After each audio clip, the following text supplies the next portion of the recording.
Everyone, welcome to my channel. I am Simran Sahani. आज आपको बताती हूँ notice writing in a very easy format. Exam में नोटिस राइटिंग आपका 4 नंबर का आ रहा है। क्लास 12th वालों, 4 नंबर आपको बिल्कुल फ्री फंड के मिलेंगे अगर आपने इस तरीके से अपना नोटिस लिख के आओगे। ठीक है। अब नोटिस में बच्चों को बहुत कंफ्यूजन है इस साल, दीदी कहाँ लाइन लीव करें कहाँ नहीं। तो मैंने सोचा कि यार तुम्हें पेपर लिखना है अपनी आंसर शीट पे ना, तो देखो मैंने स्लाइड ही आपकी पेपर वाली बना दी है मार्जिन्स के साथ में। इससे तुम्हें सब क्लियर हो जाएगा कहाँ लाइन लीव करनी है कहाँ नहीं करनी है, कैसा बॉक्स बनाना है, क्या प्रेजेंटेशन रखनी है नोटिस की। रही बात जो तुम इतना डिस्कस करते हो कि फॉर्मेट के कितने नंबर है, 2 नंबर इसके, 1 नंबर उसका, ग्रामर का इतना, ये वो सब बातें तो मैं करती नहीं हूँ, क्योंकि मेरी गारंटी है 4 नंबर का नोटिस है तो 4 में से 4 होने चाहिए पक्के। हमें नहीं देखना कहाँ नंबर ग्रामर पे कटेंगे, ये वो। मैं तुम्हें फिक्स लाइंस बताऊंगी विद गुड वोकैबुलरी, जिसे तुम्हें लर्न करने, जिससे आए तुम्हारे फुल मार्क्स। ठीक है। तो भाई फॉर्मेट जो भी है, 1 हो 2 हो 3 हो, जिसका जो नंबर हो हमें लाने हैं 4 में से 4। 4 में से भी कुछ लीव करने की सोचेंगे कि हमारे टारगेट्स हैं हाई 100 ऑन 100 के। तो लगा दो attendance in the comment section, कौन कौन बच्चा रेडी है इंग्लिश बोर्ड एग्जाम में 100 में से 100 लाने के लिए। तो ये है आपका नोटिस का सिंपल फॉर्मेट आपके एग्जाम के लिए। सबसे पहले आपको इसमें बॉक्स बनाना बहुत ज़रूरी है, तो एग्जाम में स्केल ज़रूर लेकर जाना बॉक्स बनाने के लिए। बॉक्स बनाने के बाद सबसे पहले नोटिस में आपको सेंटर अलाइन करके, यानी कि पेज के बिल्कुल बीच में आपको लिखना होता है नेम ऑफ ऑर्गेनाइजेशन, जो आपको क्वेश्चन में गिवन होगा कि आप स्कूल के स्टूडेंट हो, आप स्कूल के स्टूडेंट हो, डीपीएस के हो, एबीसी पब्लिक स्कूल के हो, या कोई सोसाइटी की तरफ से अगर इन्विटेशन जाता, नोटिस जाता है कि आप हो जो है इस सोसाइटी के रेसिडेंट, तो आप उस सोसाइटी का नाम लिखोगे।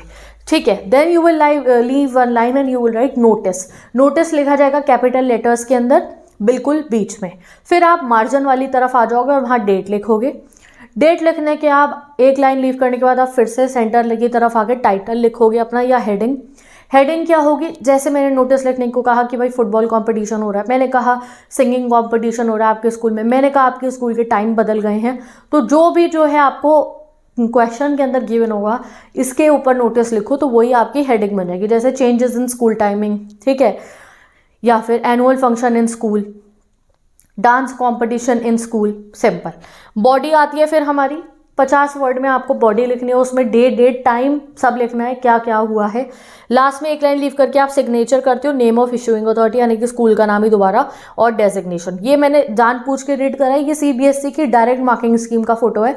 अब मैं तुम्हें इजी फॉर्मेट में दिखाती हूँ कैसे आपको लिखना है अपना नोटिस। तो ये बॉक्स बनाना ज़रूरी है, और यहाँ पे मैं आपको बॉडी भी बता दूंगी क्या आपको रखनी है अपनी बॉडी नोटिस की।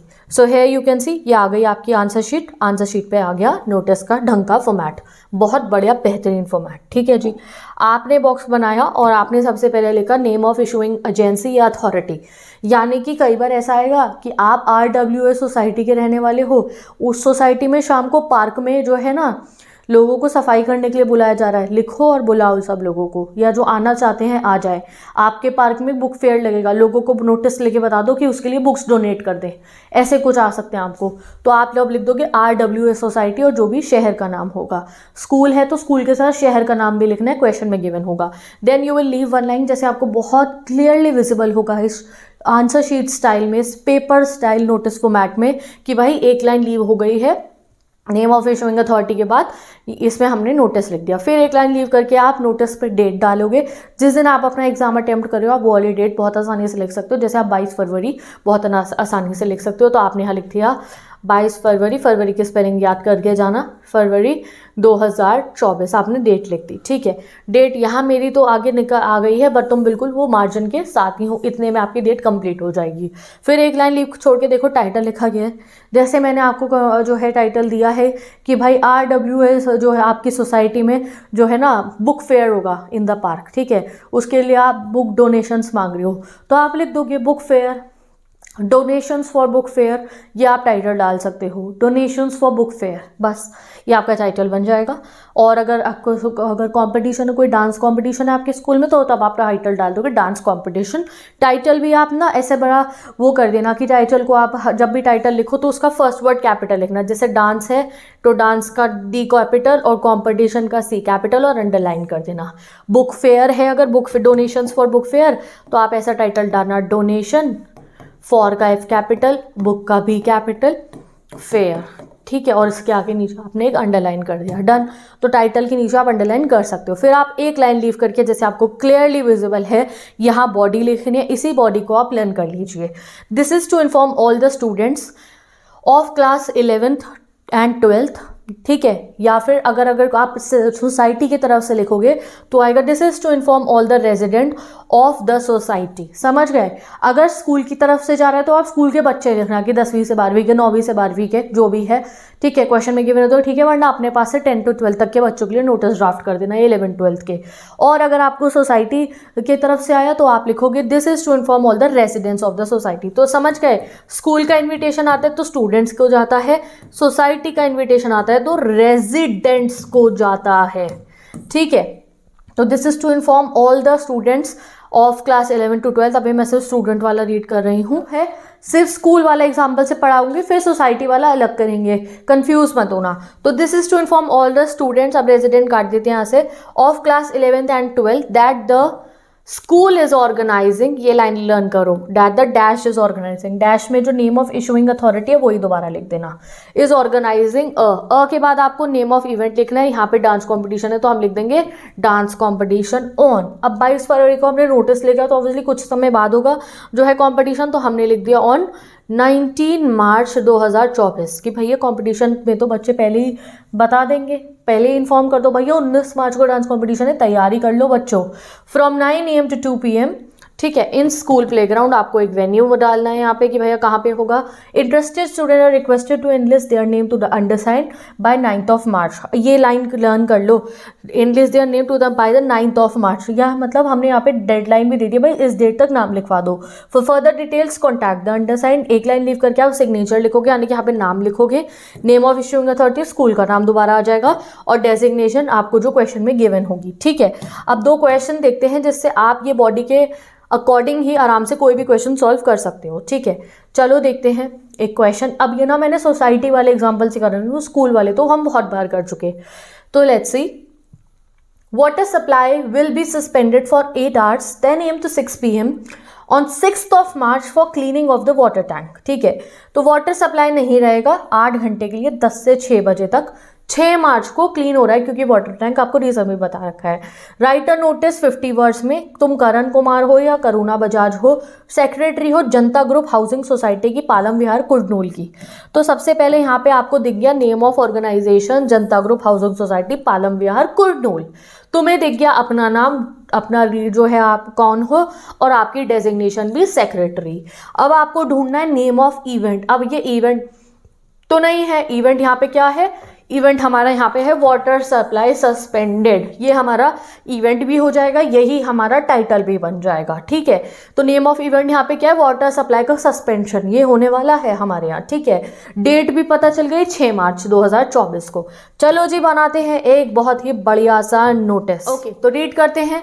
जनता ग्रुप हाउसिंग सोसाइटी पालम विहार कुर्नूल, लिखा हमने, हमारा नेम ऑफ ऑर्गेनाइजेशन आ गया, एक लाइन लीव करके नोटिस लिख दिया, एक लाइन लीव करके डेट लिख दी 20 फरवरी 2024, एक लाइन लीव करके हेडिंग डाल दी suspension of water supply, question में से देख के। अब आते हैं हमारी बॉडी पे, this is to inform all the residents of the society that the water supply will be suspended for 8 hours 10 AM to 6 PM on. अब क्या डेट गिवन थी, 6 मार्च गिवन थी, तो हम लिख देंगे 6 March 2024 for cleaning of the water tank. Simple question में given है cleaning of the water tank के लिए, तो लिख दिया। It is also advise to store sufficient water for the use during the water supply, तो एक सजेशन दे दिया भाई पानी जमा करके रख लो, क्वेश्चन में गिवन है ये। For further details contact the undersigned, कोई और क्वेरी हो तो अंडरसाइन से पूछ लो। लड़के करण कुमार लिखेंगे, लड़कियां Karuna Bajaj, Janata group housing society, दोबारा name of the issuing authority आ गया, देखो यहाँ पे डेजिग्नेशन आपकी सेक्रेटरी आ गई, खत्म बात। इसको बॉक्स में इनक्लोज कर दिया, ये रहा प्रॉपर फॉर्मेट, आपको क्रिस्टल क्लियर हो गया कैसे लिखना है, ठीक है। बॉडी जो है आपकी ये नोटिस की, ये मैं आपको बहुत बार बता चुकी हूँ, एक बार जो है ये पिक्चर लगा रही हूँ, इसमें देख लो, ये बॉडी लिखनी है आपको अपने नोटिस में। आप देखते हैं एक स्कूल के किसी इवेंट का जो है आपको नोटिस कैसे जाएगा। You are Rani Raj class 12 sunrise public school Faridabad, school captain हो। तो अपना नाम पता चल गया, नेम ऑफ ऑर्गेनाइजेशन पता चल गई, Sunrise public school Faridabad, school captain आपकी डेजिग्नेशन है, your school has planned a educational tour to science city. तो नेम ऑफ इवेंट आ गया यहाँ पे, ये रहा educational tour to science city. तो जब भी नोटिस राइटिंग में एग्जाम में आएगा क्वेश्चन तुम्हारे सामने, तो मेरी तरह क्वेश्चन में मार्क कर लेना, नेम ऑफ इवेंट मिल गया, ऑर्गेनाइजेशन का नाम मिल गया, डेजिग्नेशन मिल गई स्कूल के कैप्टन, और तुम्हारा नेम पता चल गया। अब करना क्या है नोटिस में, कुछ भी नहीं, सब रिपीट कर देंगे इसी चीज़ों को करेक्ट फॉर्मेट के साथ। तो फॉर्मेट के लिए बनाया बक्सा और लिखा सारा का सारा किस्सा।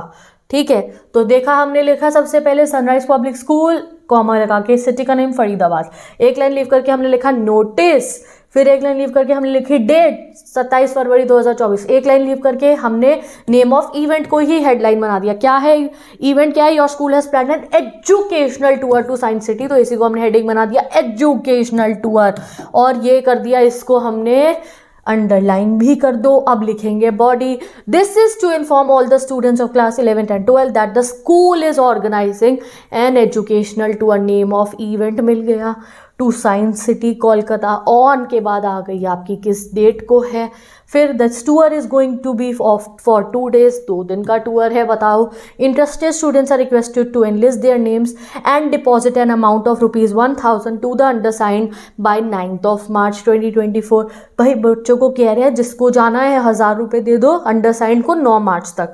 The written permission of the guardian is mandatory for this tour, तो भाई बच्चे तो खुद से 1000 रुपये ला के दे देंगे, बिना मम्मी पापा से पूछे तो सही नहीं है, तो ये भी लिखना है इसमें। जब भी कोई टूर का है, ये मैं ऐसे ही नहीं करा रही हूँ, ये एग्जाम्पल, ये सीबीएसई बोर्ड एग्जाम के लिए इंपॉर्टेंट है।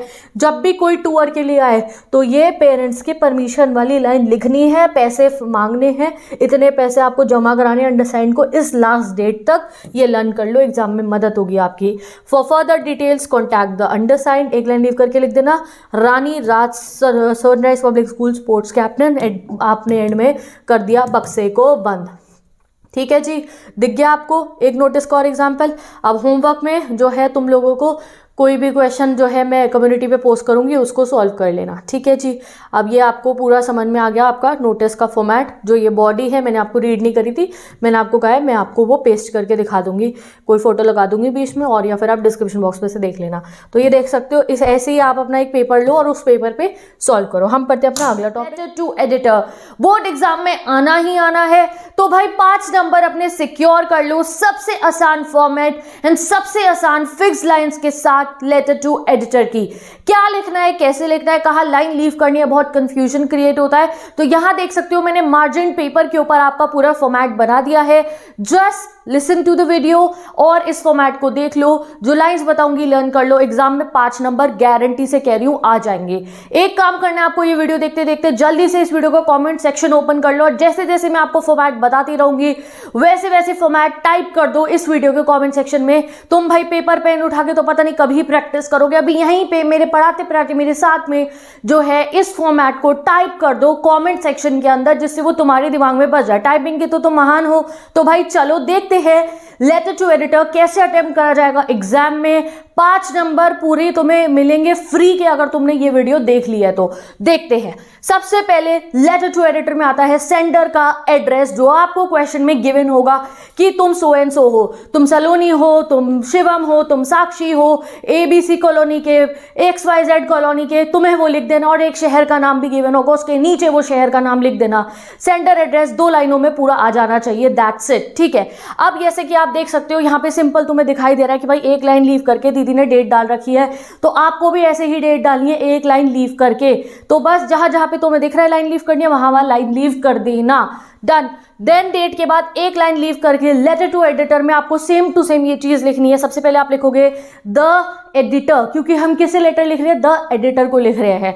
द एडिटर के नीचे कोई लाइन लीव नहीं करनी है यहाँ पे आपको, जैसे आपको दिख सकता है जहां पे लाइन लीव करी हुई दिख रही है वहां लाइन लीव करना, जहां नहीं है मतलब नहीं करनी, दैट्स इट। ठीक है, द एडिटर के नीचे आपको name of the news paper लिखना है जो आपको क्वेश्चन में गिवन होगा। मैं यहाँ तुम्हें द टाइम्स ऑफ इंडिया लिखकर क्यों दूं, तुम कहीं बेवकूफी में एग्जाम में द टाइम्स ऑफ इंडिया लिखा है और क्वेश्चन में गिवन है नेशनल डेली या द ट्रिब्यून, द हिंदू, तो नंबर हो जाएंगे 0 तुम्हारे। ठीक है, तो ध्यान रखना है इस बात को, नेम ऑफ द न्यूज़पेपर वही लिखना है जो क्वेश्चन पेपर में गिवन होगा। अगर नहीं गिवन है तो आप कोई भी खुद से बना के लिख दो। द टाइम्स ऑफ इंडिया लिख दो, हिंदुस्तान टाइम्स लिख दो, द हिंदू लिख दो, कोई भी लिख देना तब आप। बट अगर क्वेश्चन में गिवन है कि भैया जिस पेपर के में आपको छापना है, कि जिस पेपर के एडिटर को आपको भेजना है वही लिखा जाएगा। तो क्वेश्चन को ध्यान से पढ़ना एग्जाम में। नेम ऑफ द न्यूज़पेपर के बाद आपको प्लेस ऑफ पब्लिकेशन या फिर सिटी लिखनी है। प्लेस ऑफ पब्लिकेशन है सिटी मतलब शहर का नाम लिखना है। जैसे आपको आएगा you are Saloni Shivam of XYZ colony residing in New Delhi, ठीक है, write a letter to editor of Times of India New Delhi, तो तब यहाँ पे आ जाएगा the editor the Times of India New Delhi आ जाएगा। जयपुर है तो जयपुर, जो शहर का नाम होगा वो शहर का नाम को आपको लिख देना है। देन अब लाइन लीव करेंगे and we will write the subject, ठीक है। सब्जेक्ट आपको क्वेश्चन में से मिल जाएगा, जो भी आपको जिस बात पे लिखने को आएगा लेटर अपना, वो आप सब्जेक्ट में लिख देना। जैसे water crisis in your locality है तो water crisis in your locality, power break कि भैया बहुत लाइटें जा रही है तुम्हारी कॉलोनी में तो पावर शॉर्टेज, पावर ब्रेक्स इन माई फ्रीक्वेंट पावर ब्रेक्स इन माई लोकेलिटी, ठीक है, जो भी इशू पे आएगा। एक्यूट स्ट्रेस अमंग यंगस्टर्स, बच्चों को बहुत स्ट्रेस हो रहा है, तो जो भी सब्जेक्ट आएगा वो आपको एक लाइन में लिख देना है। देन सब्जेक्ट के बाद भी एक लाइन लीव हो गया and you will write the salutation, इसमें सारा आएगा आपका, और अगर मैम लिखना चाहो तो मैम लिख सकते हो, ठीक है। देन एक लाइन लीव करके हमारी बिगनिंग लाइन शुरू होगी, यानी कि हमारा लेटर टू एडिटर स्टार्ट होगा। ये है तुम्हारे नंबर, ये है, यहाँ अगर तुमने ये लाइन्स लिख दी नंबर मिल जाएंगे। आई होप तुम सही तरीके से ऐसे टाइपिंग कर रही होगी कमेंट सेक्शन के अंदर। मैं सबको चेक करके हार्ट दूंगी, जिसको हार्ट नहीं दिया होगा तो समझ जाना तुम्हें गलत कर लिखा है तुमने, इसलिए मैंने तुम्हें हार्ट नहीं दिया है, ठीक है। चलो देखो बिगनिंग लाइन कैसे करनी है, एक बार मैं जूम आउट करके दिखा देती हूँ। कुछ ऐसी तुम्हारी आंसर शीट दिखेगी जब आपकी मैम आपकी कॉपी को चेक करी होंगी। सेंटर का एड्रेस, एक लाइन लीव करके डेट, एक लाइन लीव करके जो है आपने the editor, name of the newspaper city, एक लाइन लीव करके सब्जेक्ट, एक लाइन लीव करके सर। अब एक लाइन लीव करके हम बॉडी शुरू करेंगे। बॉडी शुरू करनी है बिल्कुल ऐसे, through the columns of your esteemed newspaper I wish to draw the attention of the readers या फिर authorities towards the dash, ठीक है। तो भाई ये देख लो, आप इस लाइन को पूरा लर्न कर लो, कमेंट सेक्शन में कमेंट कर दो, इसी लाइन से स्टार्ट कर देना, कोई तुम्हारे नंबर नहीं कट कर सकता, ठीक है। इस लाइन को लर्न कर लो, पक्का रट्टा मार लो इस लाइन का, ठीक है। अब यहाँ पे बस एक चीज आपको ध्यान रखनी है, आपके एग्जाम में लेटर टू एडिटर दो टाइप के आने वाले। एक आएगा कोई प्रॉब्लम बताने के लिए, भाई पानी नहीं आ रहा मेरे यहाँ, मेरा बहुत कचरा हो रहा है गलियों के अंदर, हमारी गलियों में सड़क टूटी हुई है, हमारे यहाँ जो है बहुत पॉल्यूशन हो रहा है, कोई प्रॉब्लम बताने को आ रहा है। आप एडिटर को लिख रहे हो जी मैं इस वाली लोकेलिटी में रहता हूँ, इस कॉलोनी में रहता हूँ, मेरे को ये प्रॉब्लम है, अथॉरिटीज हमारी बात नहीं सुन रही है, तो तब आप यहाँ पे अथॉरिटीज वाला वर्ड मेंशन करना, ठीक है। अगर आपको किसी टॉपिक पे आता है, किसी बर्निंग इशू पे आता है, जैसे एक बर्निंग इशू आजकल है कि बच्चे जो है बहुत ज़्यादा सोशल मीडिया यूज़ करते हैं, तो उससे उनका काफ़ी टाइम वेस्टेज भी होता है, वो पढ़ाई पे फोकस नहीं कर पाते, साथ ही के साथ में कई बार उस चीज़ से वो खुद का कंपैरिजन दूसरे लोगों से करते हैं और अपनी लाइफ में खुद को थोड़ा डिप्रेस कर लेते हैं यार जो है कंपैरिजन करके। या आपको गर्ल चाइल्ड एजुकेशन को बढ़ावा देने के लिए लेटर टू एडिटर को लिखने को आ गया, तो अगर कोई बर्निंग इशू पे आता है कि आप अपने विचार प्रकट करो इस बात के ऊपर, तो तब आप लिखोगे यहाँ पे रीडर्स। अगर किसी प्रॉब्लम पे आया तो अथॉरिटीज लिखना है। सिंपल क्लियर है ये चीज़, कब रीडर लिखना है कब अथॉरिटीज लिखना है। कोई प्रॉब्लम बतानी है जिसको अथॉरिटीज सॉल्व कर सकते हो तो अथॉरिटीज के लिखना है। और अगर कोई नॉर्मल इशू है, भाई आपको लिखा गया है कि भाई आप वुमेन एम्पावरमेंट के ऊपर जो है लेटर टू एडिटर लिखो कि वो अपना आर्टिकल छापे वुमेन एम्पावरमेंट पे, तो तब आप रीडर्स लिखोगे, ठीक है। चलो भाई पैरा नंबर 2, पैरा नंबर 2 में मैं अभी कुछ नहीं बताऊंगी। पैरा नंबर 2 में तुम्हें सीबीएसई ने जो है आपके क्वेश्चन पेपर के अंदर एक हिंट वाला डब्बा दिया है, उस हिंट वाले डब्बे को यूज करके पैरा नंबर 2 में तुम बहुत आसानी से सिंपली 6-7 लाइन बना सकते हो, दैट्स इट। बस उसको देखना, बना देना लाइनें, कुछ भी मुश्किल नहीं लगेगा। अभी क्वेश्चन प्रैक्टिस कराऊंगी तो मैं अपने आप समझ में आ जाएगा, ठीक है। लास्ट में पैरा नंबर 3 जो है उसमें सेम टू सेम ये लाइन लिख देना, I request you to highlight this message through your newspaper to spread mass awareness in this respect. And I hope my concern draws the attention of the concerned authorities or responsible citizens. अब इसमें भी यही है, यहाँ पे भी तुम्हें थोड़ी सी कॉमन सेंस यूज करनी है। अगर प्रॉब्लम वाला लिखा है तो बस इसे अथॉरिटीज के आगे आप फुल स्टॉप लगा दोगे। आई hope my concern draw the attention of the concern authorities, कि भाई मेरी प्रॉब्लम, जैसे मैंने पानी विभाग के लिए लिखा है कि भाई पानी मेरे यहाँ सही से नहीं आ रहा मेरी लोकेलिटी में, तो वो लोग अथॉरिटीज जो है पानी वाले जो पूरा जल बोर्ड है वो मेरी प्रॉब्लम को सॉल्व करेगा, ठीक है।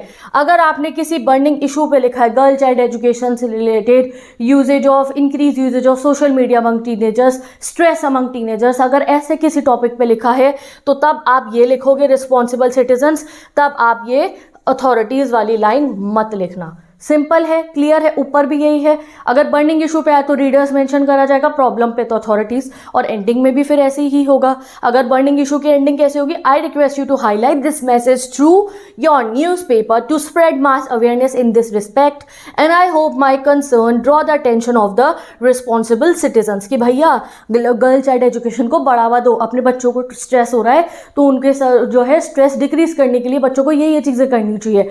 तो ये रिस्पॉन्सिबल सिटीजन्स पढ़ेंगे अखबार में और वो सही काम करेंगे। उसके बाद एक लाइन लीव करके आपको लिखना है थैंक यू, और थैंक यू के बाद एक लाइन लीव करके आप लिख सकते हो योर्स फेथफुली या योर्स ट्रूली, जो तुम्हारा मन हो, और नेम लिख देना है सिंपल, जो आपको क्वेश्चन में गिवन होगा। जैसे मैंने कहा कि तुम शिवम हो या तुम सलोनी हो, ठीक है। एक बार मैं जूम आउट करके आपको इसका जो है फॉर्मेट दिखा रही हूँ, चेक कर लो। ये तुम्हारा फॉर्मेट तुमने बिल्कुल ऐसे ही लिखा है कमेंट सेक्शन में, मैं भी चेक करके तुम्हें हार्ट जो है उस पर लगा दूंगी, ठीक है। डेट देख लो, डेट लिखने का सही फॉर्मेट ये है 24 फरवरी 2024। जैसे कि अब फरवरी चल रहा है तो फरवरी से एग्जांपल दे रही हूँ। ये सिंपल आपको पूरा डे मेंशन करनी है, डेट पूरा मंथ मेंशन करना है, पूरा 2024। ये डेट लिखा नहीं जाएगा, ये बता रही हूँ यहाँ पे ऐसे लिखनी है। चलो अब हम एक आंसर को देखते हैं, क्वेश्चन को प्रैक्टिस करते हैं, सब कुछ हो जाएगा crystal clear. Write a letter to the editor of the Sunday Times. किसको लिखना है? अब जब आपके सामने एग्जाम में क्वेश्चन पेपर में जैसे ही आप क्वेश्चन पढ़ोगे तो अपने दिमाग में मार्क कर लेना। हम कई बार पेंसिल से पेपर पे मार्क करते हैं, पेंसिल से मत करना मार्क, अपने दिमाग में मार्क करना। अच्छा भाई साहब, न्यूज़पेपर का नाम तो मिल गया, दीदी ने कहा था न्यूज़पेपर का नाम मिला आएगा पेपर में, ये देखो मुझे दिख गया, न्यूज़पेपर का नाम है द संडे टाइम्स, ठीक है। Write the message highlighting the craze of watching short videos among the children and youth and its effect. You are Akshay Akshara from 44C block Katraj Pune, ठीक है। तो तुम्हें ये जो बहुत ज़्यादा बच्चे स्क्रोलिंग करते हैं ना आजकल, ये इसके ऊपर जो है आपको एक वो लिखना है, लेटर टू एडिटर लिखना है कि बच्चों को जो है थोड़ा कम करना चाहिए इस चीज़ को। जिससे क्या हो रहा है, बच्चों पे जो गलत इफेक्ट पड़े वो इंक्रीज स्क्रोलिंग की, उसके इफेक्ट्स आपको लिखने होंगे। आसान है, लिख सकते हो। बहुत बार हम डिस्कशन करते हैं इस बात पे, लिमिट में हर चीज़ सही रहती है, बट आउट ऑफ लिमिट जाती है तो गलत है। तो यही चीज़ अब आपको जो है लेटर टू एडिटर में आपको मेंशन करनी है। ये हमारे CBSE के स्टडी मटेरियल का टॉपिक है। चलो देखते हैं। आपने सबसे पहले एड्रेस आपको गिवन है, ये देख लो। क्वेश्चन को ध्यान से पढ़ना है, 2 बारी क्वेश्चन को पढ़ लेना। आपको सेंडर का एड्रेस दे रखा है, ये रहा सेंडर्स का address 4C block Katraj Pune. तो ये सेंडर एड्रेस मिल गया, तुम्हें अपना नाम भी पता चल गया, लड़की अक्षरा, लड़के अक्षय। चलो लेट्स सी कि हम कैसे सॉल्व करेंगे। तो सबसे पहले मैंने क्या बताया था गाइस आपको, सबसे पहले आएगा आपका सेंडर का एड्रेस। तो यहाँ आ गया 4C, कॉपी पेस्ट करने कुछ नहीं करना, ऊपर क्वेश्चन में से देख के 4C ब्लॉक कटराज पुणे लिख दिया। एक लाइन लीव करके डेट लिखी, मैंने डेट डाल दी 24 फरवरी 2024। डेट ऐसे लिखी जाएगी सिंपल, ठीक है। तुम्हारा पेपर 22 फरवरी को है, तुम 20 फरवरी की डेट डाल देना, 22 की डाल देना, 24 की डाल देना, कोई दिक्कत नहीं है, ठीक है। नेक्स्ट एक लाइन लीव करके हम लिखेंगे द एडिटर, जैसे मैंने आपको बताया था न्यूज़पेपर का नाम गिवन है द संडे टाइम्स। नीचे हमने पुणे क्यों लिखा, अब ये बताओ। पुणे हमने इसलिए लिखा है कि भैया जब हम पुणे के रहने वाले हैं तो हम यही चाहेंगे ना कि पुणे के अखबार में हमारी जो है खबर चिपके आए। ये तो नहीं ना यहाँ पे अब हम न्यू दिल्ली लिख देंगे, नहीं, ठीक है। तो अब यहाँ पे हम पुणे ही लिख देंगे। सब्जेक्ट, ठीक है, एक लाइन लिख करके फिर सब्जेक्ट लिखना है। सब्जेक्ट कैसे लिखना है हमने, सब्जेक्ट भी आपको क्वेश्चन में ही मिल जाएगा। यहाँ पे जैसे आपको लिखना है जहाँ पे हाईलाइटिंग लिखा होगा, हाईलाइटिंग, या फिर write a letter to the editor of the Sunday Times newspaper highlighting the craze of watching short videos among the children. तो यही आपको अपना सब्जेक्ट मिल जाएगा, the effects of watching short videos, ठीक है, the effect of excessive scrolling, कुछ भी लिख दो, तुम्हें एग्जाम में बढ़िया नंबर देंगे तो दिमाग चला लोगे। तो एक लाइन लीव करके सर लिखा और same to same copy paste करना है हमारे को। Through the column of your esteem newspaper I would like to highlight the problem cause due to regular and continuous viewing of short videos uploaded on various social media platforms, ठीक है। अब आपको इस वाले इशू को explain करना है कि ये चीज़ क्यों गलत है, तो हमने पूरा एक्सप्लेन करो, ठीक है। अब इसको रीड करो, ये एक तरीका है आंसर करने का। Nowadays there are number of short videos available on the social media. हर सोशल मीडिया प्लेटफॉर्म पे अलग अलग शॉर्ट वीडियोज होती है। There is a craze of watching these videos specially among students, students बहुत देखते हैं। It appears as if the videos are short and may not take much time but scrolling through these video actually result in wastage of time. तो ऐसा लग रही है, हमने क्या लिखा है, शॉर्ट वीडियोज होती है तो ऐसा लगता है ज़्यादा ज़्यादा टाइम वेस्ट नहीं होगा, but it's end of taking hours and hours, बहुत टाइम वेस्ट हो जाता है. This of course weakens the I site and also hampers the sleep pattern of the individual. I site भी खराब होगी. खुद सोचो ना, स्क्रोलिंग करने से क्या होता है, आंखों पे जोर पड़ रहा है, आपकी स्लीप पैटर्न खराब होता है, कॉन्सेंट्रेशन लेवल आपका खराब होता है. The students are not able to focus on studies and concentrate, ये लिख दिया. The viewers are found to be analyzing their lives and comparing with those displayed in the videos. और क्या इफेक्ट होता है एक्सेसिव स्क्रोलिंग करने का, आप देख रहे हो भैया कोई दुबई घूम रहा है, कोई यहाँ घूम रहा है, किसी भी ये गाड़ी किसी भी, then you start comparing yourself, मेरे पे तो कुछ भी नहीं है. And this lead to frustration and depression. इससे कई बच्चे फ्रस्ट्रेट रहते हैं, हमारे पे तो कुछ भी नहीं है. आपने ऐसा जो चीज़ नॉर्मल लाइफ में देखते हो उसको मेंशन करना, ठीक है.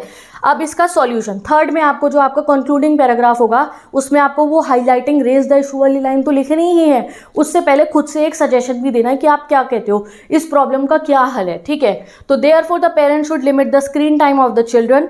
अब वो कैसे होगा, पेरेंट्स ऐसे स्क्रीन टाइम जो है कम करवाएंगे बच्चों का.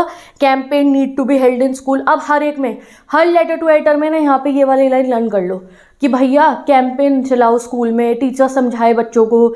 या अगर पॉल्यूशन पे भी आया ना तो उस पर भी लिख देना campaign need to be run in school. Water shortage पे आया या वाटर बचाने को लेकर आया, नॉइस पॉल्यूशन पे आया, ओल्ड एज होम्स पे आया, किसी पे भी आया, ये लिखना कि बच्चों को स्कूल में ही तो सिखाया जाएगा, कुछ भी सिखाना है तो ये मेंशन करना. Campaigns need to be held in school to educate students about the negative impact of social media. Last में आपने लिख दिया, I request you to highlight this message through your newspaper to spread a mass awareness in this respect and I hope my concern draws the attention of the, क्या आएगा अब यहाँ पे, मैंने जान के दोनों चीज़ें मेंशन करनी है. कंसर्न अथॉरिटीज़ आएगा या रीडर्स आएगा, यस रीडर्स आएगा, क्योंकि ये क्या है, ये एक बर्निंग इशू है. इस पर कोई अथॉरिटीज़ थोड़ी काम करेंगी कि बच्चों का मोबाइल छीन लेगी घर आके, नहीं. ये तो रिस्पॉन्सिबल सिटीजन की बात है, पेरेंट्स ध्यान रखेंगे, बच्चा खुद सोचेगा यार चलो थोड़ा स्क्रीन टाइम कम करता हूँ. एक लाइन लीव करके thank you yours truly Akshay Akshara. ठीक है, ठीक है जी, समझ गए. अब देखो कितनी इजी लैंग्वेज में ये लिखा गया है. ये देखो, आपको कोई वोकेबलरी हाई नहीं करनी है. जो चीज़ सोचते हो, वाटर शॉर्टेज पे है भाई, वाटर शॉर्टेज से होगी तो क्या होगा, कपड़े नहीं धुलेंगे, बर्तन नहीं धुलेंगे, ठीक है, स्कूल जाने में देर हो जाएगी बच्चों को, नहाए नहीं होंगे टाइम से तो ऑफिस जाने में लेट हो जाएगी लोगों को, कितनी प्रॉब्लम होगी पानी का वेट करते करते. यही चीज़ें मेंशन करनी. पॉल्यूशन होगा तो क्या, सांस लेने में दिक्कत है, बीमारियाँ होंगी, अर्थ खराब हो रही है हमारी, बस अर्थ को नुकसान पहुंच रहा है. तो जो लॉजिकल बातें सोचोगे उसे बीच वाले जो है आपको उसमें लिख देना पैराग्राफ में, और उसके लिए आपको हिंट वाला डब्बा में मिलेगा. लास्ट में ध्यान रखना, ये जो I request you to highlight वाली लाइन है, इससे पहले आपको एक सजेशन जरूर देना है दैट जो है उस प्रॉब्लम का क्या सजेशन हो सकता है. ओके, अब एक बर्निंग इशू का हम टॉपिक देख चुके हैं. अब हम एक टॉपिक देखते हैं, कोई प्रॉब्लम जब बताई जाए एडिटर को वो कैसे लिखते हैं. Write a letter to the editor of the National Herald. तो न्यूज़पेपर का नाम मिल गया, मार्क कर लो दिमाग में. न्यू दिल्ली सिटी का नाम है. प्रॉब्लम क्या है, water scarcity in your locality, पानी की किल्लत हो रही है तुम्हारी लोकेलिटी में, और सजेस्ट करो ways to improve the position of water. और खुद से बताओ भैया पानी की सप्लाई बढ़िया कैसे हो सकती है. यू आर रोहन या फिर रीमा ऑफ कवि, नहीं, यू आर रामनाथ या फिर रीमा ऑफ कविनगर गाजियाबाद. चलो जी देखते हैं, ठीक है. अब आपको ना यहाँ पे देख लो, यहाँ पे आपको क्वेश्चन में गिवन है National Herald New Delhi, confuse मत हो जाना. आपको दे रखा है कि आपको न्यू दिल्ली के जो एडिटर को लिखना है और तुम्हारे को गाजियाबाद गिवन है, तो तब अपना लॉजिक मत लगाना भाई हम गाजियाबाद में लेके न्यू दिल्ली वालों को अखबार को क्यों लिखवाएंगे. नहीं, क्वेश्चन में गिवन है जो वही मेंशन करना है. तो आपने एड्रेस लिख दिया A24 कविनगर गाजियाबाद, एक लाइन लीव करके डेट, एक लाइन लीव करके the editor National Herald New Delhi. अब आपने सब्जेक्ट लिखा water crisis in Kavinagar, subject आपको क्वेश्चन में से मिल रहा है. वाटर शॉर्टेज लिखा है, वाटर क्राइसिस लिख दो. वाटर स्कार्सिटी लिख दो, स्कार्सिटी मतलब होता है किल्लत किसी चीज़ की. एक लाइन लीव करके सर, और यहाँ आ गई हमारी लाइंस जो तुमने अभी लिखी हुई है कमेंट सेक्शन में. Through the column of your esteem newspaper I wish to draw the attention of the concern authorities towards the problem of water scarcity in our locality. तो भाई तुमने क्या करा इसमें, तुमने करा क्या है, तुमने तो फिल इन द ब्लैंक करा, मैंने अभी तो तुम्हें ऊपर ही वाली लाइन कराई है. Through the column of your esteem newspaper I wish to draw the attention of the concern authority towards the problem of water scarcity in your colony. ठीक है, चलो उसके बाद आपको इस प्रॉब्लम को डिटेल में डिस्क्राइब करना होगा.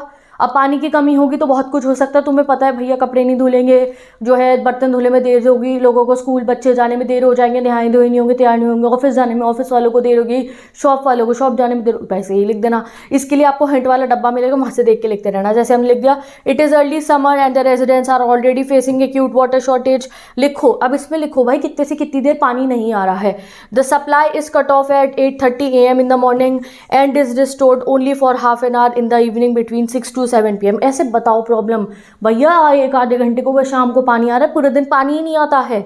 Since the timings are erratic many people specially working couples are unable to store water. भाई जो लोग काम करे ऑफिस में अच्छे से साथ, वो पानी कहाँ से बचा के सेव करके रखे। फ्रीक्वेंट कंप्लेंट्स टू द जल board haven't yielded any result. हमने कंप्लेंट करी अथॉरिटीज को, ये नहीं सीधा आपको लेटर लिख दिया छाप दो न्यूज़पेपर में, हम पहले कंप्लेन कर चुके, वो नहीं सुन रहे। Some alternative arrangement like the water supply through tankers may be a good solution. तुमने एक सॉल्यूशन भी दे दिया कि भाई वो जो टंकी आती है ना, पानी के बड़े बड़े टैंक आते हैं, वहाँ वो भिजवा दो हमारे यहाँ पे, ठीक है। बस आपको एक सॉल्यूशन देने को कहा था ना, तो आपने एक सॉल्यूशन दे दिया। लास्ट में आप लिख दो I hope the problem will not be ignored and necessary action will be taken to overcome the problem of water scarcity. इसके और ये नहीं लिखनी हो तो वही वाली लाइन जो अभी हमने ऊपर से लर्न करी, I request you to highlight this issue, और मैं कंसर्न अथॉरिटीज कोई ना कोई फैसला लेंगी। एक लाइन लीव करके आपने थैंक यू लिखा है, एक लाइन लीव करके आपने योर्स फेथफुली लिखा। अब एक चीज़ और समझो इस टॉपिक के अंदर, कई बार ऐसा होता है, आप कई बार नहीं, यही होगा, तुम्हारा जो लेटर टू एडिटर है 2 पेज में पूरा आने वाला है, ठीक है। जैसे यहाँ पे आप देख सकते हो, ये मेरे पेजेस ही मैंने लगाए हैं यहाँ पे, तो यहाँ पे तुम्हारा लेटर खत्म हो गया। अब तुम्हें अगले पेज से शुरू करना होगा अपना नेक्स्ट चीज़। तो कोई डरना मत, ये नहीं कि उसी के नीचे आपने जो है लाइन सही से लीव नहीं करी, नहीं, अगले पेज से कर देना। इनफैक्ट आप 3rd पैराग्राफ ही अपना अगले पेज से स्टार्ट कीजिए, ठीक है। अब एक चीज़ और देख लो कि पैराग्राफ में लाइन कैसे लीव करी जाती है, ठीक है। पैराग्राफ से एक पैराग्राफ से दूसरे पैराग्राफ में जब आपको जाना हो तो उसमें लाइन कैसे लीव करती है। जैसे कि आप देख सकते हो, एक पैराग्राफ खत्म हुआ, तो अगर आपको दूसरा पैराग्राफ शुरू करना है तो कई लोग पता है क्या करते हैं, पैराग्राफ को नए पैराग्राफ में जाने के लिए वो एक पैराग्राफ लिखते हैं और फिर सोचते हैं दूसरे वाले को यहाँ से लिखेंगे, तीसरे वाले को यहाँ से लिखेंगे। ऐसे नहीं, हमारे CBSE के अकॉर्डिंग जो है हमें इसी फॉर्मेट में लिखना होता है। तो एक पैरा खत्म हुआ, एक लाइन लीव कर दो, दूसरा पैरा खत्म हुआ, एक लाइन लीव कर दो। अब यहाँ पे क्या हुआ, दूसरा पैरा खत्म होते ही हमारे पे पेज भी कंप्लीट हो गया, तो कोई बात नहीं, नेक्स्ट पेज से लिख देंगे, ठीक है। अब ये जो मैं आपको बताती हूँ तुम्हारा होमवर्क क्वेश्चन, इसको सॉल्व करना है, मैं कल इसका आंसर अपलोड करूँगी कम्युनिटी पे, चेक कर लेना। ये है तुम्हारा होमवर्क क्वेश्चन जो है आप लोगों का, मैं चेक कराती हूँ आपको। होमवर्क क्वेश्चन ये रहा, Write a letter to the editor about the problem of frequent power breakdown in your locality. You are राजन या फिर रूही। मैंने ना ही न्यूज़पेपर का नाम दिया, ना ही शहर का नाम दिया, ना ही तुम्हारा सेंटर का एड्रेस दिया। खुद से बनाओ फिक्शनल, क्योंकि तुम्हें जब दिया आएंगे एग्जाम में तो क्या है, उसे हल करने में आराम से कर लोगे कॉपी पेस्ट करके ऊपर से। जब नहीं आएगा तो फिक्शियस बना के इस क्वेश्चन को सॉल्व करो। ये रहा आंसर, ये मिल जाएगा आपको कल कम्युनिटी पे। ऐसे ही पेपर के ऊपर सॉल्व करना, जैसे पेपर पे मैंने तुम्हारी स्लाइड राइटिंग, जिससे 5 नंबर पक्के होंगे हमारे बोर्ड एग्जाम क्लास 12 इंग्लिश के। तो आर्टिकल और रिपोर्ट वैसे तो आएगा चॉइस में, बट पढ़ना दोनों ही है, क्योंकि दोनों ही नहीं पता एग्जाम में कौन से हमें डिफिकल्ट लग जाए। कई बार ऐसा हो सकता है आर्टिकल बहुत इजी टॉपिक पे आ जाए, जैसे पॉल्यूशन हो गया, जैसे वर्ल्ड पॉपुलेशन हो गया, ओल्ड एज होम्स हो गया, ठीक है, या फिर जो है importance of good health, importance of yoga, बता रही हूँ, लिखते रहो, ये टॉपिक यही आ जाते हैं एग्जाम में। या फिर आपको आ जाए इंक्रीजिंग स्क्रोलिंग अमंग स्टूडेंट्स, ठीक है, effect of increase use of social media, done. ऐसे कोई भी टॉपिक पे आर्टिकल आ सकता है। आसान वाला होगा तो लिख लोगे, मुश्किल होगा तो फिर थोड़े कंफ्यूज होगे, तो तब आप रिपोर्ट पे जंप कर सकते हो। बट सीखो तो आर्टिकल, अगर रिपोर्ट डिफिकल्ट आ गई तो आर्टिकल कैसे करना है। तो हमारे इंग्लिश राइटिंग सेक्शन में कोई चॉइस नहीं हो सकती है, पढ़ के तो सभी जाना पड़ेगा, ठीक है। तो चलो पढ़ते हैं, क्योंकि कुछ डिफिकल्ट भी नहीं है और कुछ लग रहा होगा डिफिकल्ट तो मैं आसान कर दूंगी, टेंशन मत लो। तो आर्टिकल जो है क्या है भैया, अब ये जो पूरा आप लोग पढ़ते हो फॉर्मेट, इतने नंबर का कंटेंट, आपको क्या ज़रूरत है ये पढ़ने की, मुझे ये समझ में नहीं आता। क्या तुम्हें 95, 92, 90 लाने हैं इंग्लिश में? भाई हमें 100 में से 100 लाने हैं। तो मैं नहीं चाहती तुम्हारी स्पेलिंग और ग्रामर पे कोई 1 नंबर काटे, मैं नहीं चाहती तुम्हारे कंटेंट के 2 नंबर कहीं से डिक्रीज हो, मैं नहीं चाहती तुम्हारे फॉर्मेट के 1 नंबर डिक्रीज हो। तो मैं तो बताऊंगी नहीं तुम्हारे को किस में कितने नंबर मिल रहे हैं। मेरे को पता है 5 नंबर का आर्टिकल है, मेरी जिम्मेवारी है मेरे भाई बहनों के 5 नंबर आर्टिकल में पूरे आए, लेटर टू एडिटर में पूरे आए। मेरे को नहीं मतलब 1 नंबर कहाँ मिलेगा, 2 नंबर कहाँ मिलेगा। मैं ऐसे नहीं सोचती 1 यहाँ से ले ले, 2 यहाँ से नंबर हम जो है हो जाएंगे। नहीं भैया, टू द पॉइंट, 5 में से 5 की हमने तैयारी करनी है। तो चलो देखते हैं आर्टिकल का फॉर्मेट क्या है। आर्टिकल बहुत आसान होता है, टाइटल लिखना है, बाय लिखना है, नाम जो भी गिवन होगा क्वेश्चन में, और 3 पैराग्राफ लिख देना। अब तुम 3 पैराग्राफ लिखने वाले बनो कि कितने बेहतरीन तुम्हें उन आइडियाज को प्रेजेंट करना है। अब आपके लिए एक आसानी है, पेपर में आर्टिकल जिस भी टॉपिक पे आएगा उसके लिए डब्बा दे रखा होगा और उसमें हिंट दे रखे होंगे। भैया उस डब्बे को घूरते रहना बैठ के और उसे रीड करना 6 बारी 10 बारी आर्टिकल लिखने से पहले आर्टिकल हो जाएगा बहुत बेहतरीन। तो आर्टिकल का फॉर्मेट वगैरह बताने से पहले मैं जरा आपको, चलो पहले फॉर्मेट बताती हूँ, फिर बताऊंगी आर्टिकल आसानी से बनता कैसे है। तो सिंपल होता है, आर्टिकल टाइटल लिखना है, कोई बक्सा मत बना देना आर्टिकल में, ये CBSE की मार्किंग स्कीम है, इसमें बक्से में कर रखा है, वो तुम्हारे को ऐसे ही विजुअल रिप्रेजेंटेशन के करा है। कोई बच्चे का आर्टिकल में बॉक्स मत बनाया ना, बॉक्स बनेगा बस नोटिस राइटिंग में, बॉक्स बनेगा आपका इनविटेशन कार्ड वाले में, उसके रिप्लाई में, बॉक्स बनेगा आपका CV के अंदर, बायोडेटा के अंदर, और कहीं डब्बे नहीं बनने, ठीक है। तो भाई सबसे पहले आएगा टाइटल, बीच में क्वेश्चन में गिवन होगा हमेशा, ठीक है। फिर आपको बाय लिखना है, इसमें लाइन लीव मत करना, एग्जैक्टली उसके नीचे बाय लिख देना, नाम जो गिवन होगा, डेजिग्नेशन जो गिवन होगी, फिर एक लाइन लीव करके फर्स्ट पैरा, फिर एक लाइन लीव करके सेकंड पैरा, एक लाइन लीव करके थर्ड पैरा, ठीक है। तो ये देख लो आप कैसा लिखा जाता है, ये देखो, तुम्हें कोई दिक्कत ना हो इसलिए मैंने जो है ना ये पेज पे बना दिया। ये तुम्हारी B शीट ऐसी तो होती है, B शीट नहीं A शीट तुम्हारी ऐसी तो होती है, कुछ डिफरेंस होता है उसमें। इसी तरीके से आपकी जो है शीट होती है एग्जाम की, सेम टू सेम उसी पे मैंने आर्टिकल राइटिंग की स्लाइड क्रिएट कर दी, क्योंकि आर्टिकल में बच्चे कंफ्यूज होते हैं दीदी पैराग्राफ कैसे चेंज करें। तो ये है तुम्हारा सही तरीके का एक आर्टिकल, इसमें मैंने 4 पैराग्राफ कर दिए, कंक्लूजन वाला एंड में कर दिया, इकट्ठा भी कर सकते हो। सबसे पहले आएगा आपका आर्टिकल का जो हेडिंग है बीच में बिल्कुल, ठीक है। उसके बाद आप लिखोगे बाय, जैसे यहाँ लिखा है नमिता जैन, क्योंकि क्वेश्चन में गिवन था। आपने फर्स्ट पैराग्राफ लिखा, आपने सेकंड पैराग्राफ लिखा, आपने थर्ड पैराग्राफ लिखा, इसको आप साथ में भी मर्ज कर सकते हो, चाहो तो अलग कर दो, नो प्रॉब्लम। ऐसा आर्टिकल लिखना है आपको अपने एग्जाम में, इस फॉर्मेट में लिखना है, देख लो ये है फॉर्मेट आर्टिकल का। अब क्या नंबर देख रहे हो, एक्यूरेसी के, स्पेलिंग के, ग्रामर के, वो सब मत देखो, ये देखो कि आर्टिकल लिखा कैसे जाएगा। अब मैं तुम्हें 50 आर्टिकल प्रैक्टिस करवा दूँ 50 क्वेश्चन पे, उसका कोई फायदा नहीं होगा, क्योंकि एग्जाम में तो 51st भी आ सकता है, कोई और टॉपिक भी। बस ये होता है प्रैक्टिस करो, आपकी रीडिंग की प्रैक्टिस हो जाएगी अगर आप 2-3 आर्टिकल्स खुद पे घर से प्रैक्टिस कर लोगे। तो आर्टिकल का फॉर्मेट समझ में आ गया। सबसे पहले हेडिंग हो गई, बाय लाइन हो गई, 1 पैराग्राफ, 2 पैराग्राफ, 3 पैराग्राफ। लाइन कैसे लीव करते हैं, पैराग्राफ जब भी चेंज करना हो, सिर्फ आर्टिकल में नहीं, जिस भी आपको कॉन्सेप्ट में आर्टिकल जो है पैराग्राफ लीव कर, एक पैराग्राफ से दूसरे पैराग्राफ में जाना हो तो बस एक लाइन लीव करनी होती है। जैसे लेटर टू एडिटर में, जॉब एप्लीकेशन में, किसी में भी आपको पैराग्राफ अगर लीव करना है तो ये पैराग्राफ कंप्लीट हुआ, उसके बाद एक लाइन लीव करके दूसरा पैराग्राफ हुआ, एक लाइन लीव करके तीसरा पैराग्राफ हो गया। ये तरीका है पैराग्राफ को जो है आपको चेंज करने का, ठीक है। अभी मैं आपको बताती हूँ कि ये आर्टिकल राइटिंग कैसे लिखा जाता है, ठीक है। तो जब भी आपको पेपर में आर्टिकल राइटिंग आएगा तो सबसे पहले आप जो है अभी के लिए उसके जो क्वेश्चन को है ध्यान से देखना, ठीक। क्वेश्चन को ध्यान से देखना और समझना कि आपको दिमाग में उस टॉपिक पे क्या क्या पता है। जैसे आपको आर्टिकल आया, जो है मैं कहूँ आपको आर्टिकल आया है ओल्ड एज होम्स के ऊपर, जो बूढ़े लोग होते हैं, जैसे बच्चे अपने माँ बाप को अपने साथ नहीं रखते हैं घरों में, ठीक है, उनको ओल्ड एज होम्स में भेज देते हैं, या वो अकेले रहते हैं, उनसे मिलने नहीं जाते उनके घर, और वो जो है अकेलेपन, लोनलीनेस फील करते हैं बहुत ज़्यादा अपनी लाइफ में। ऐसा कुछ टॉपिक पे आपको आया है तो उस पर क्वेश्चन पढ़ते ही सबसे पहले पेन उठा के आर्टिकल मत लिखने लगना, गड़बड़ होगी।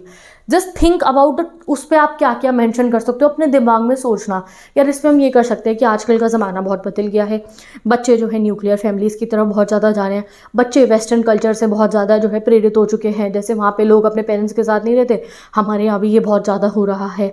बच्चे अपने पेरेंट्स को टाइम नहीं देते हैं, अपनी लाइफ में बहुत व्यस्त हो जाते हैं, नहीं सोचते उनके बारे में कि उन्होंने हमारी कितनी टेक केयर करी जब हम छोटे थे। ये नॉर्मल बात, इस पर पता है ना तुम्हारे को क्या लिख सकते हो, दिमाग में सोचना, अपना हिंदी में सोच लेना, ठीक है। ऐसे अगर आपको आ जाए increase use of social media पे, तो भाई आजकल सोशल मीडिया सबके पास मोबाइल है, हर कोई फ़ोन चला रहा है, हर कोई स्क्रॉलिंग कर रहा है, हर किसी का अकाउंट है, हर कोई सोशल मीडिया चला रहा है, ठीक है, चलाओ कोई दिक्कत नहीं। इसे तो गलत इफेक्ट भी है, तो गलत इफेक्ट मेंशन करेंगे। किसके गलत इफेक्ट ये हैं, पढ़ाई पे कंसंट्रेशन नहीं होता, आई साइट वीक होगी, स्लीपिंग पैटर्न डिस्टर्ब होंगे, कंसंट्रेशन ब्रेक होगा, एक्सेसिव वेस्टेज ऑफ टाइम है।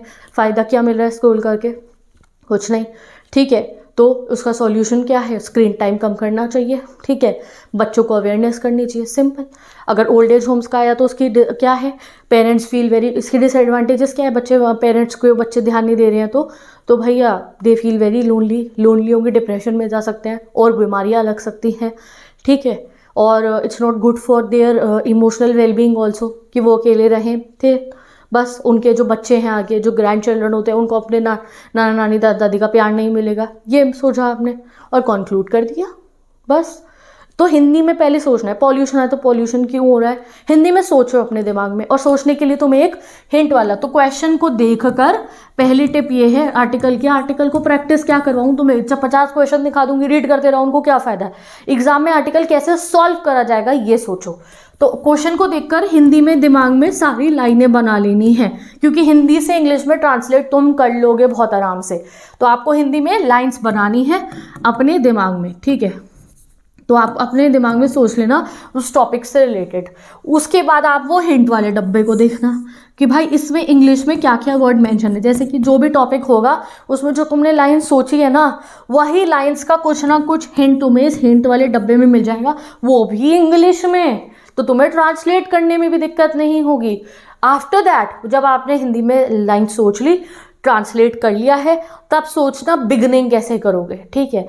In today's world is changing very fast, ऐसे करके आपने कर दिया। Population is increasing day by day, pollution levels are increasing a lot, ठीक है, and it has a very bad effect on our environment. Simple, कोई भारी इंग्लिश मत करना, स्टार्ट करा फिर तो लिख ही लोगे आगे अपना। तो 2 स्टेप सबसे इंपॉर्टेंट है कि पहले दिमाग में क्वेश्चन को देखकर हिंदी में लाइंस बनानी है, देन हिंट वाले के डब्बे को देखना है, फिर हेडिंग लिखना, हेडिंग क्वेश्चन में गिवन होगी, बाय लाइन लिखना और इनिशिएट कर देना, यानी कि स्टार्ट कर देना जो आपको लिखना है, ठीक है जी।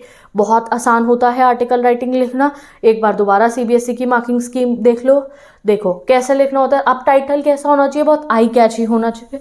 क्वेश्चन में ज़्यादातर गिवन ही होता है, जैसे पॉल्यूशन है तो भाई पॉल्यूशन अमिनेंस, यानी कि बहुत दिक्कत हो रही है। Burning level of global warming, burning earth, ऐसे लिख दिया आपने कि भाई ग्लोबल वार्मिंग की वजह से अर्थ बहुत हो रहा है।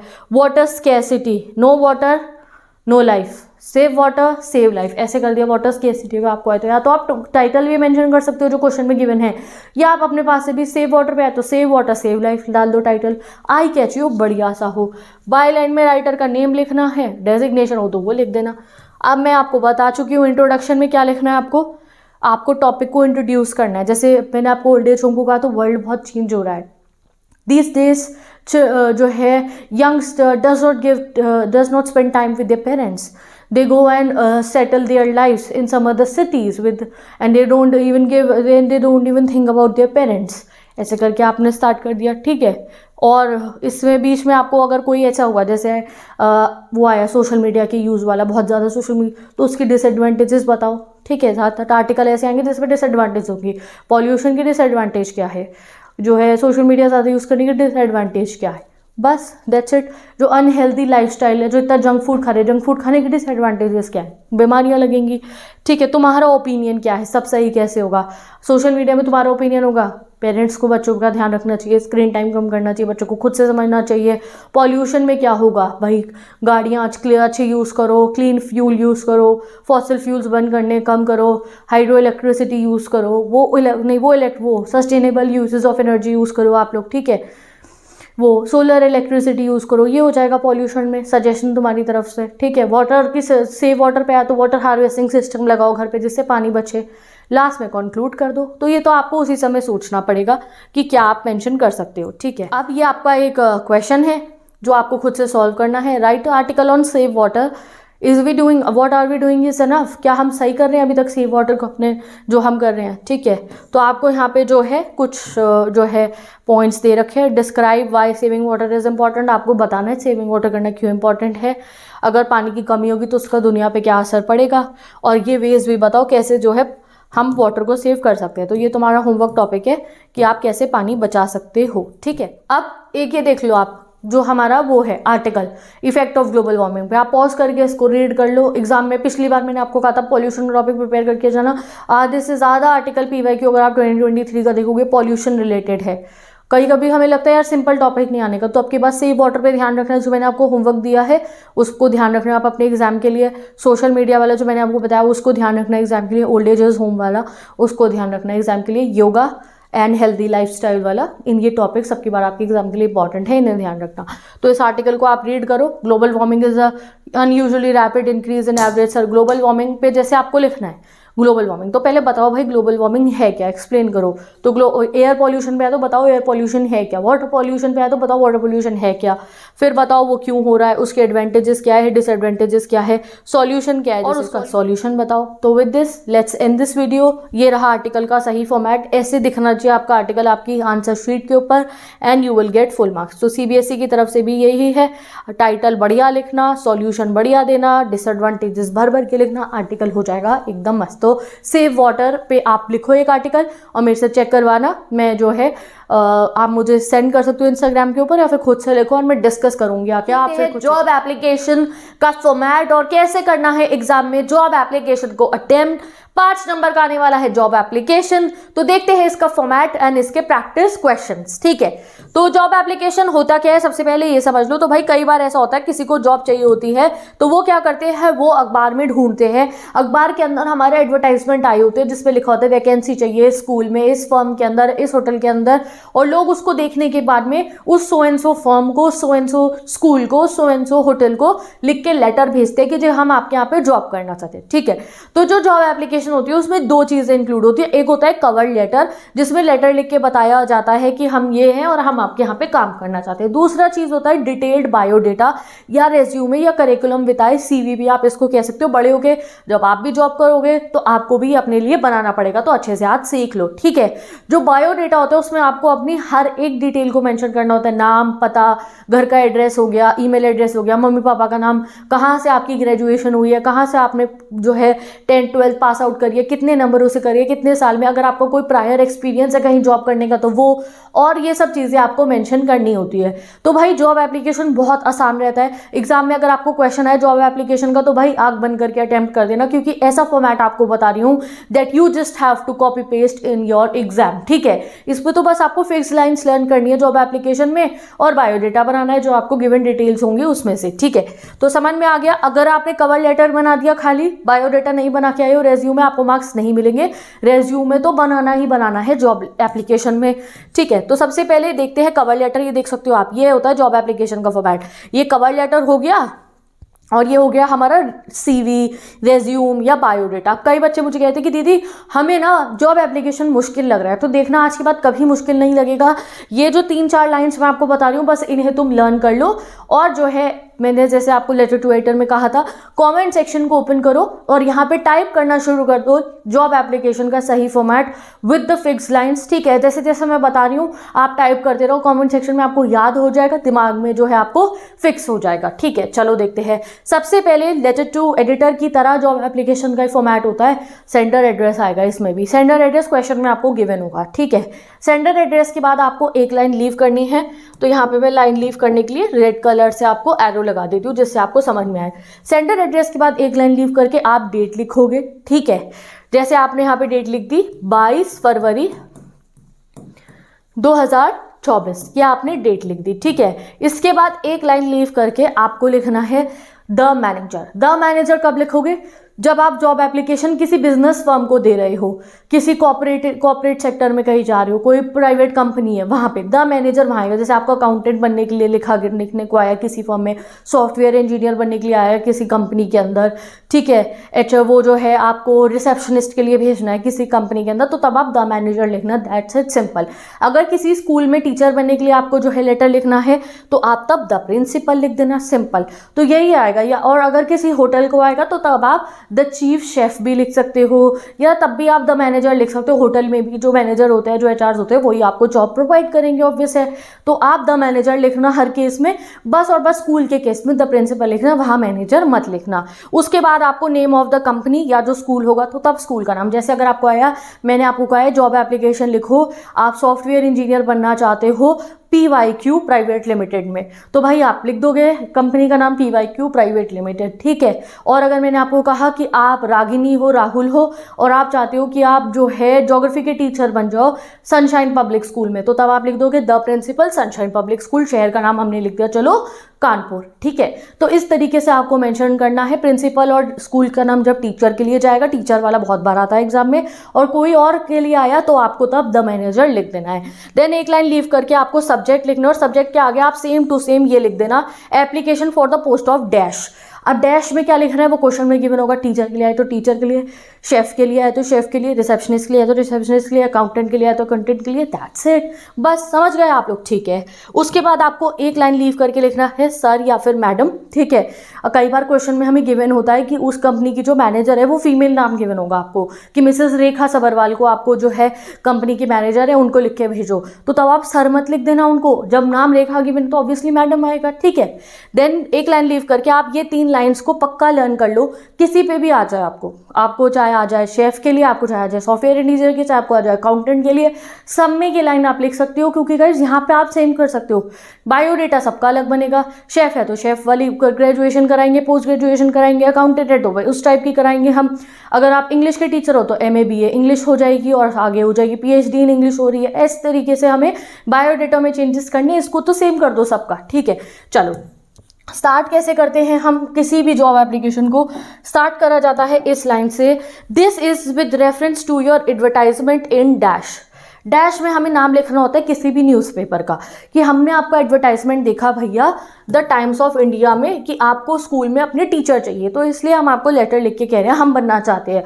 तो भाई ये जो न्यूज़पेपर का नाम है कई बार आपको एग्जाम में आएगा। इनफैक्ट आपको तो एग्जाम में एक एडवर्टाइजमेंट दिखाया जाएगा कि ये इस अखबार में छपा है और आप इनके यहाँ पे वैकेंसी अप्लाई करो, इनके पास वैकेंसी है। तो अगर अखबार का नाम गिवन हो जैसे the Hindustan times, the Sunday times, the daily times, the Hindu, जो भी द टाइम्स ऑफ इंडिया, तो तब आप जो है ऊपर से देख के लिखना, नहीं गिवन होगा द टाइम्स ऑफ इंडिया लिख देना, दैट्स इट, ठीक है। तो हमने लिखा this is with reference to your advertisement in the Times of India, कि हम उस वाले अखबार में आपका हमने एडवर्टाइजमेंट देखा था और तब हम आपसे जॉब मांगेंगे, ठीक है। डेटेड, फिर आपको गाइस डेट भी मेंशन करनी है कि किस डेट के एडवर्टाइजमेंट को देखकर आप यहाँ पे जो है लेटर लिख रहे हो, क्योंकि भाई आप वही कोई 3 महीने पुराने अखबार की कटिंग का थोड़ी आप देख के लिखोगे, तब तो वैकेंसी फिल हो गई होगी, कोई ना कोई आगे जॉब ले गया होगा। तो आपको यहाँ डेट लिखनी है। आप कौन सी डेट लिखनी है, जैसे ऊपर मैंने आपको डेट लिखवाई थी 24 फरवरी, ठीक है। ये लॉजिकल बात है, आई डोंट नो आपको कोई और बताएगा या नहीं बताएगा। ये जॉब एप्लीकेशन अगर मैं आपको पढ़ा रही हूँ तो इसका मतलब ये नहीं मैं फॉर्मेट बता के ऐसे लिख लो इसके इतने नंबर चली जाऊँ, नहीं।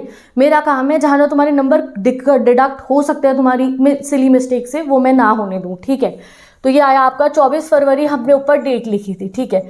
तो अब बताओ कि यहाँ पे कौन सी डेट लिखी जाएगी। हमने लिखा this is with reference to advertisement in the Times of India dated dash. कौन सी डेट लिखी जाएगी यहाँ पे गाइस 24 फरवरी से पहले की डेट लिखी जाएगी।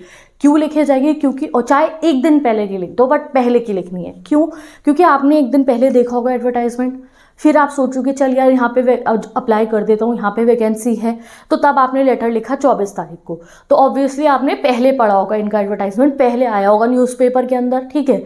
तो आप यहाँ पे 20 फरवरी लिख दो, 19 फरवरी लिख दो, 23 फरवरी लिख दो, 24 लिखा है ना हमने अगर ऊपर, तो बस 24 से पहले की डेट डालिए। और ये भी नहीं बहुत पहले की डाल दो, नहीं, उसी महीने के अंदर के एक हफ्ते के बीच की आपको डेट डालनी है। तो हम यहाँ लिख देते हैं 20 February 2024 for the post of dash.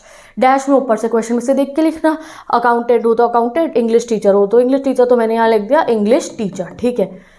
This is with reference to your advertisement in the Times of India dated 20 February 2024 for the post of English teacher. आगे आप लिखोगे I hereby offer my candidature for the same. इस dash को अभी मैं delete कर रही हूँ जिससे आप लर्न कर पाओ इसको, ठीक है। I hereby offer my candidature for the same, ये लाइन लर्न कर लो। ये 2 लाइन लर्न करने के बाद एक लाइन लीव करनी है आपको और इस पे आ जाना है। ये जो मैंने नेक्स्ट लिखा है इसमें आपको लिखना है आई पोजेस, मेरे पास है रिक्वेसिट, रिक्वेसिट मतलब होता है रिक्वायर्ड, क्वालिफिकेशंस एंड एक्सपीरियंस, कि जो आपको चाहिए ना क्वालिफिकेशन, जो एक्सपीरियंस आपको चाहिए वो मेरे पास है। फिर आपको ये बताना है कि आपको CBSE की मार्केटिंग स्ट्रीम में दे रखा है कि क्यों करना चाहते हो इनके यहाँ जॉब, ये बताओ। तो हम लिखेंगे I want to join your institution to fully utilize my potential, कि भाई हम आपके स्कूल में आपकी कंपनी में काम इसलिए करना चाह रहे हैं क्योंकि आप तो इतने महान हो, आपकी तो इंस्टीट्यूशन इतना बढ़िया, तो हम अपनी पोटेंशियल को यूटिलाइज करने के लिए आपके यहाँ काम करने जा रहे हैं। फिर आप एक लाइन में बता भी दोगे कि भाई आप इनके आपके पास वो वाली ग्रेजुएशन है भी, आपके पास वो वाला एक्सपीरियंस, स्कूलिंग, पढ़ाई लिखाई आपकी वो है भी जो इन्हें ज़रूरत है। तो हम लिख देंगे I have completed my dash from XYZ institute. तो आपको यहाँ पर ग्रेजुएशन बतानी देनी है। जैसे आपको इंग्लिश टीचर का है तो आप लिख देना MA English from Delhi university. अगर आपको है अकाउंटेंट का तो आप जो है अपनी डिग्री लिख सकते हो, जैसे BCom लिख देना, MCom लिख देना इसमें, ठीक है। अगर आपको आ जाए शेफ़ के लिए तो I have completed my hotel management from कोई भी आप जो है कॉलेज का नाम लिख सकते हो, या XYZ जो है कॉलेज, ऐसे लिख देना तो भी नंबर नहीं कटेंगे। तो आपको ना जो है कवर लेटर में ही उनको दिखा देना है।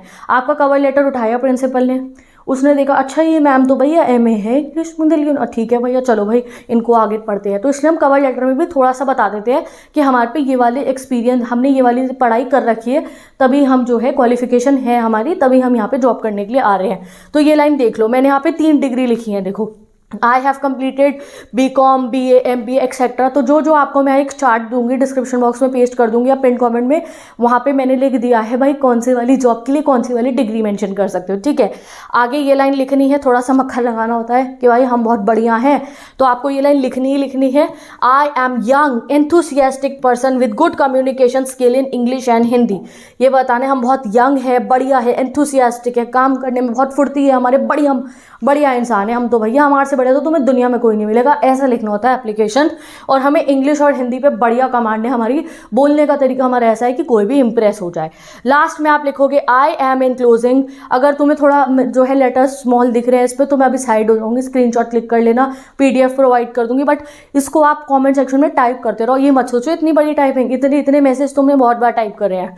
I M enclosing copy of my biodata for your परयूजल and kind consideration. कि भाई इसके साथ में मैं अपना रेज्यूमे लगा रहा हूँ, उस वजह से देख लेना मेरे बारे में। I am available for interview on any day of your convenience, यानी कि मैं कभी भी इंटरव्यू के लिए आ सकता हूँ जब आप चाहो, ठीक है। इफ़ गिवन अ चांस, और लास्ट में लिखते हैं अगर चांस मिला आपके यहाँ पे सर्व करने का, I assure you that I shall work with most sincerity and dedication up to your satisfaction. Last में एक लाइन लिख करके ये लिख देना, थोड़ा सा ना उनके ऊपर थोड़ी वो हम मक्खन लगा रहे हैं, थोड़ी सी कह रहे हैं कि यार प्लीज़ हम हैं अच्छे कैंडिडेट, तो हम लिख रहे हैं in anticipation of favourable response. तो उनको हम थोड़ा उनके ऊपर जोर डाल रहे हैं कि हम तो एक्सेप्ट कर रहे हैं कि आप हमें सही रिस्पॉन्स दोगे। लास्ट में एक लाइन लीव करके thank you yours sincerely name, और ये ज़रूर लिखना है एनक्लोजर डॉट डिटेल रेज्यूमे। मतलब क्या हुआ, एनक्लोज करा है हमने साथ में, हमारा इसके साथ में रेज्यूमे भी है, ये नहीं लेटर देख के बस साइड में रख दिया, हमने पूरा रेज्यूमे भी लगाया है, ठीक है। तो एक बार आप इसका स्क्रीनशॉट क्लिक कीजिए और इसको लाइन्स को लर्न करने में डरना मत, इनको लर्न कर लो एज इट इज़, ये लिख देना एग्जाम के अंदर। बस डिग्री आपको मेंशन करनी होगी जो भी आपको जॉब आएगी जिस भी पोस्ट के लिए उसके हिसाब की, ठीक है। नाउ लेट्स सी कि बायोडेटा या रिज्यूम कैसे बनता है हमारा। तो बायोडेटा और रिज्यूम अगर बॉक्स नहीं बनाओगे तो नोटिस हेडिंग की तरह नंबर डिक्रीज हो जाएंगे, डिक्रीज नहीं डिडक्ट हो जाएंगे, ठीक है। चलो अब बायोडेटा, ये तीनों मत लिखना, तीनों में से कोई एक लाइन लिखना, सबसे बेस्ट होता है बायोडेटा। अगर एग्जाम में जैसे रेज्यूम आ जाए तो कंफ्यूज मत होना। और ये करिकुलम विताए आएगा आगे, तो भी कंफ्यूज हो, दीदी ने तो करिकुलम बताया नहीं बताया था, बायोडेटा बताया था, उसका मतलब क्या होता है। तो रेज्यूमे, बायोडेटा, करिकुलम विताए, तीनों का मतलब सेम ही होता है। हम प्रेफर करते हैं लिखना सिर्फ और सिर्फ यहाँ पे बायोडेटा, ठीक है। अब देख लो बायोडेटा में क्या लिखा जाएगा। सबसे पहले आता है नेम जो क्वेश्चन में गिवन होगा, फिर आएगा फादर नेम, खुद से बना के लिखना, फिर आएगा मदर नेम, खुद से बना के लिखना। एक फादर नेम मदर नेम सोच लो, वो लिखोगे, जो लड़के की कास्ट दी होगी लड़की की कास्ट दी होगी उसके साथ में सर नेम दिया होगा, मतलब डेट ऑफ बर्थ लिखनी है, एड्रेस लिखना है, कॉन्टैक्ट नंबर लिखना है, ईमेल आईडी लिखनी है, एजुकेशनल क्वालिफिकेशन लिखनी है कि क्या पढ़ाई लिखाई की है। उसे करने के लिए ये टेबल बनेगा, ये टेबल आप देख लो, स्केल लेकर जाना एग्जाम में, टेबल बनाओगे आप लोग इसका तरीके से। नेम ऑफ एग्जामिनेशन यानी कि क्या पढ़ाई करी है 10th की 12th की, उसकी बोर्ड या यूनिवर्सिटी, इंस्टीट्यूशन कौन से स्कूल से करा है मतलब कॉलेज से, पासिंग ईयर क्या और परसेंटेज क्या थी। ये आप इसका स्क्रीनशॉट क्लिक कीजिए, ऐसा बनाना है आपको अपना जो है बायोडेटा। तो जैसे मैंने यहाँ लिखा कि भाई क्लास 12th जो है 10th लिखते हैं हम, 10th करिए CBSE दिल्ली न्यू दिल्ली से, DPS लिख दिया हमने इसको, दिल्ली पब्लिक स्कूल से। 19 जो भी कोई ईयर आप मेंशन कर सकते हो, ठीक है। ईयर 1900 वाले ही मेंशन करना है, जैसे 1995, 1990, अब ईयर ना ऐसे मत मेंशन, अब ईयर जो है थोड़े ढंग से मेंशन करना कि जो इंसान जॉब लेने जा रहा हो कम से कम वो 25, 26, 27 साल का हो। ऐसे CBSE कर देंगे इसको भी, न्यू दिल्ली, ठीक है। आपने पासिंग ईयर लिख दिया, परसेंटेज अच्छी लिखना है इसमें, तो 80, 85 लिखिए, 95, 99 ऐसे लिखो, बढ़िया परसेंटेज एकदम, ठीक है। फिर आपने लिखना है ग्रेजुएशन, ग्रेजुएशन की लिस्ट में आपको प्रोवाइड करूंगी जो जो आपको डिग्री बतानी है ये, ठीक है। उसके लिए आपने बोर्ड लिख देना है, जैसे Delhi university, name of the institution में कोई भी कॉलेज का नाम लिख दिया, XYZ ABC भी लिख सकते हो। फिर आपने MA लिख दी, जैसे इंग्लिश का है तो MA इंग्लिश, बोर्ड लिख दिया, यूनिवर्सिटी लिख दी, पासिंग ईयर और परसेंटेज, ठीक है। नेक्स्ट 9th नंबर पे आता है आपका वर्क एक्सपीरियंस। वर्क एक्सपीरियंस कई बार आपको क्वेश्चन में आएगा कि भैया आप 2 साल से स्कूल में काम करो, तो वो लिख दोगे। एक्स्ट्रा करिकुलर एक्टिविटीज़ क्या पसंद है, हॉकी खेलना पसंद है, गार्डनिंग करना पसंद है, लिखो, इससे अच्छा लगता है। हॉबीज़ क्या है, म्यूज़िक सुनना, इंग्लिश जो है, इंग्लिश नहीं, वो जो है कोई भी हॉबी लिख सकते हो आप लोग, राइटिंग करना, बुक पढ़ना, एनीथिंग। सैलरी एक्सपेक्टेड लिखना, बढ़िया सी 80,000 पर मंथ, 50,000 पर मंथ, ठीक है। लैंग्वेजेस नोन में इंग्लिश हिंदी लिखना, कोई रीजनल लैंग्वेज भी लिख सकते हो। रेफरेंसेस, अब ये रेफरेंसेस मतलब क्या होता है, आपको इसमें दो नाम लिखने होते हैं, एक और साथ में उनका फ़ोन नंबर लिखना होता है। क्यों कि भैया वो कौन लोग हैं कि हमारे बारे में आपको पता लगाना है कि सब हमने सही बताया या नहीं। रेफरेंसेस किस टाइप से लिखते हैं ये दिखा देती हूँ आपको एग्जांपल। जैसे यहाँ पे मैंने लिखा रेफरेंसेस में professor Mahesh Verma Delhi university, phone number लिख दिया। Mr Akash Thapa principal Delhi public school new Delhi. ये 2 रेफरेंसेस हमें हर एक में देनी होगी। अब आप इसमें अगर अकाउंटेंट आया तो अपने पुरानी वाले फर्म के मैनेजर लिख सकते हो, अपने कॉलेज के टीचर का नाम लिख सकते हो, कोई भी 2 नाम लर्न करके जाना आप लोग, एक फ़ोन नंबर कोई भी बना के लिख देना और उनको कोई डेजिग्नेशन देना। जैसे अगर आपको शेफ़ के लिए आया तो आप लिख देना किसी का भी नाम, आगे लिख देना chef in so and so hotel, और जानते होंगे आपको, आप उनकी रेफरेंस दे रहे हो। और एक भी किसी स्कूल के अपने कॉलेज के प्रोफेसर लिख देना, ठीक है, क्योंकि रेफरेंस में हम अपने टीचर्स का नाम ज़रूर दे सकते हैं, और एक पुरानी वाली फर्म के एम्प्लॉयर का नाम या वहाँ के किसी जानकार का नाम। लास्ट में आपको लिखना होता है, ये ज़रूरी है हमारे जो है अभी, declare that the above mention information is true to the best of my knowledge. यानी कि जो मैंने ऊपर इन्फॉर्मेशन दी है कि मैंने इतनी पढ़ाई लिखाई करी है, मैं ये हूँ, मैं हूँ, बिल्कुल सच है, झूठ मैंने यहाँ कुछ नहीं लिखा है। लास्ट में नेम लिख देंगे, सिग्नेचर कर देंगे और डेट भी मेंशन कर देना इसमें, ठीक है। तो मतलब कि आपने ये बायोडेटा कौन से डेट को लिखा है, तो आप लिख देना डेट, नेम और सिग्नेचर एंड में। ऐसे आप अपने बायोडेटा को कंप्लीट करके इसको बॉक्स में आपको बंद कर देना है, ठीक है। देखते हैं इसका एग्जाम्पल क्वेश्चन, वेरी इजी, आपको समझ में आ जाएगा ये कितना आसान है। You are Anamika Aman of A7 Shanti park new Delhi, ठीक है। You have recently gone through an advertisement for the post of PGT English, यानी कि 11-12 के इंग्लिश के टीचर के लिए आपने एडवर्टाइजमेंट देखा है। अब देखो न्यूज़पेपर का नाम हमें नहीं गिवन तो हम खुद से बना लेंगे। Write a letter to principal of ABC public school new Delhi applying for the post of PGT English, furnish your biodata as well, सारा है, ठीक है। चलो सेम टू सेम ऊपर वाला कॉपी पेस्ट करेंगे, बस हमें यहाँ एड्रेस तो गिवन ही है। तो हमने लिखा A7 Shanti park new Delhi, एक लाइन लीव करके डेट 25 फरवरी 2024, the principal ABC public school new Delhi. Subject क्या है, application letter for the post of PGT English sir, ठीक है, एक लाइन लीव करके फिर this is with reference to your advertisement in the Times of India dated. अब मैंने ऊपर क्या कहा है 25 फरवरी, तो ऑब्वियसली पहले देखा होगा तो हमने यहाँ लिख दिया 20 फरवरी 2024 को हमने एडवर्टाइजमेंट देखा था for the post of PGT English. तो मैंने कुछ एक्स्ट्रा नहीं करा है इसमें, सेम ऊपर से कॉपी पेस्ट करके यहाँ फिल इन द ब्लैंक करा है। I hereby offer my candidature for the same, कि भाई मैं अपना कैंडिडेचर देना चाह रहा हूँ, मैं यहाँ जॉब करना चाह रहा हूँ या चाह रही हूँ। I process requisite qualification and experience, I want to join your school to full utilize my potential, I have completed my MA English from Delhi University, ठीक है। I am young enthusiastic person with good communication skill in English and Hindi, ठीक है। Last में I am enclosing my copy of my biodata for your perusal and kind consideration. I am available for interview on any day of your convenience. If given a chance to serve your institution, I assure you that I shall work with utmost sincerity and dedication up to your satisfaction. तो एक बार 10 minute निकाल के अपने पूरे दिन में से इस फॉर्मेट को लर्न कर लेना इन एंटिसिपेशन। इनफैक्ट कई बार आपको ये लेटर टू एडिटर से भी आसान पड़ सकता है अगर आप एग्जाम में अटेम्प्ट कर रहे हो तो, क्योंकि इसमें फिक्स लाइन फिक्स्ड है। वहाँ पे आपको वो बीच वाला जो डब्बे में से देख के आपको पैराग्राफ 2 बनाना है तो आप थोड़ा कंफ्यूज हो सकते हो, वैसे वो भी कोई डिफिकल्ट नहीं है, बट फॉर सेफर साइड आप जॉब एप्लीकेशन जरूर प्रैक्टिस करना, ठीक है। In anticipation of farewell response thank you yours sincerely, लड़की हो तो अनामिका लिखना, लड़की हो तो अमन, इंक्लूजर डिटेल रेज्यूमे। रेज्यूमे यहाँ मैंने बना दिया, देख लो कैसे बनता है। यहाँ पे आपको लिखना है बायोडेटा। अब आपको ये स्लाइड में देखो, बायोडेटा बीच में मेंशन करना बॉक्स के, और जो है पूरा फिर वो मार्जिन वाली तरफ से आपको बायोडेटा बनाना शुरू करना है। नेम लिखा हमने अनामिका शर्मा, क्योंकि मैं गर्ल हूँ तो फादर नेम लिख दिया अखिलेश शर्मा, अंकिता शर्मा मम्मी का नाम लिख दिया, एज ठीक है, डेट लिख दिया, फिर डेट ऑफ बर्थ 15 जनवरी 1992, एड्रेस लिख दिया, गिवन है हमारे को, एक ईमेल आईडी बना दो, ठीक है। कॉन्टैक्ट नंबर में ऐसे आप क्रॉस लगा सकते हो, कोई असली कॉन्टैक्ट नंबर मत बनाना, ठीक है। बना भी दो तो ऐसे ही फेक सा बना देना। एजुकेशनल क्वालिफिकेशन ये वाला बॉक्स आएगा। अब ये आपका टास्क है कि ये बच्ची 1992 में पैदा हुई है, तो उस हिसाब से आप इसको जो है एक बार मैं भी करके बता सकती थी, उसका क्या फ़ायदा है। आपको डिग्री बनानी है इसमें कि इंग्लिश अगर करी है तो क्या डिग्री की होगी, BA इंग्लिश, MA इंग्लिश, ठीक है। 10th कहाँ से करी, 12th कहाँ से करी, पासिंग ईयर और परसेंटेज के साथ बना के मुझे जो है आप ये खुद से घर पे प्रैक्टिस करना, ठीक है। हॉबीज़ लिख दी, reading, playing, table tennis. Experience लिख दिया अब हमने, 2 साल का एक्सपीरियंस है दिल्ली पब्लिक स्कूल में न्यू दिल्ली के। रेफरेंस लिख दिया 2 लोगों का, दिल्ली यूनिवर्सिटी के एक प्रोफेसर का लिख दिया, एक अपने पिछले स्कूल के प्रिंसिपल का लिख दिया। लास्ट में लिख दिया I hereby declare that information given above is true to the best of my knowledge. I shall be fully responsible for the wrong or misleading information if found any। ये भी लिख सकते हो चाहो तो, ठीक है। डेट और सिग्नेचर कर दिया, अपना नाम लिख दिया, और यहाँ पे हो गया आपका ये कंप्लीट, ठीक है। तो बस ये आपका कंप्लीट होता है यहाँ पे गाइस बायोडेटा भी, और यहाँ आपका जॉब एप्लीकेशन का फॉर्मेट फुली कंप्लीट, ठीक है। तो वो लाइन्स लर्न कर लीजिए। अब हम डिस्कस करेंगे एग्रीगेशन शॉर्ट राइटिंग टास्क में आ रहा है, कोई चॉइस नहीं है, करना ही करना है। और 4 नंबर मतलब भैया 96 मार्क्स है। 4 नंबर अगर कटवा लिए ना इसके अंदर तो भाई 96 पे पहुंच जाओगे, और मेरी गारंटी है 100 में से 100 दिलवाने की। तो चलो देखो इस वीडियो को। और इन वीडियो बहुत आसान है। कितनी शादियों में गए हो आज तक, जरा गिन के बताना। 20 तुम 18-19 साल के तो हो गए, 17-18-19 के।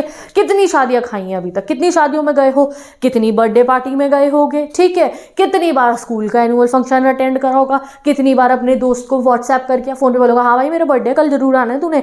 वैसे उनको तो कहने की भी जरूरत नहीं पड़ती है, क्योंकि ऑब्वियस है दोस्त तो आएंगे ही, बट फिर भी ये सब चीजें तो हमने देखी, अटेंड करी है पार्टियां। तो बस पार्टियों की बातें हो नहीं है क्या इसके अंदर, बहुत आसान है। चलो भाई, तो इनविटेशन होते हैं 2 टाइप के।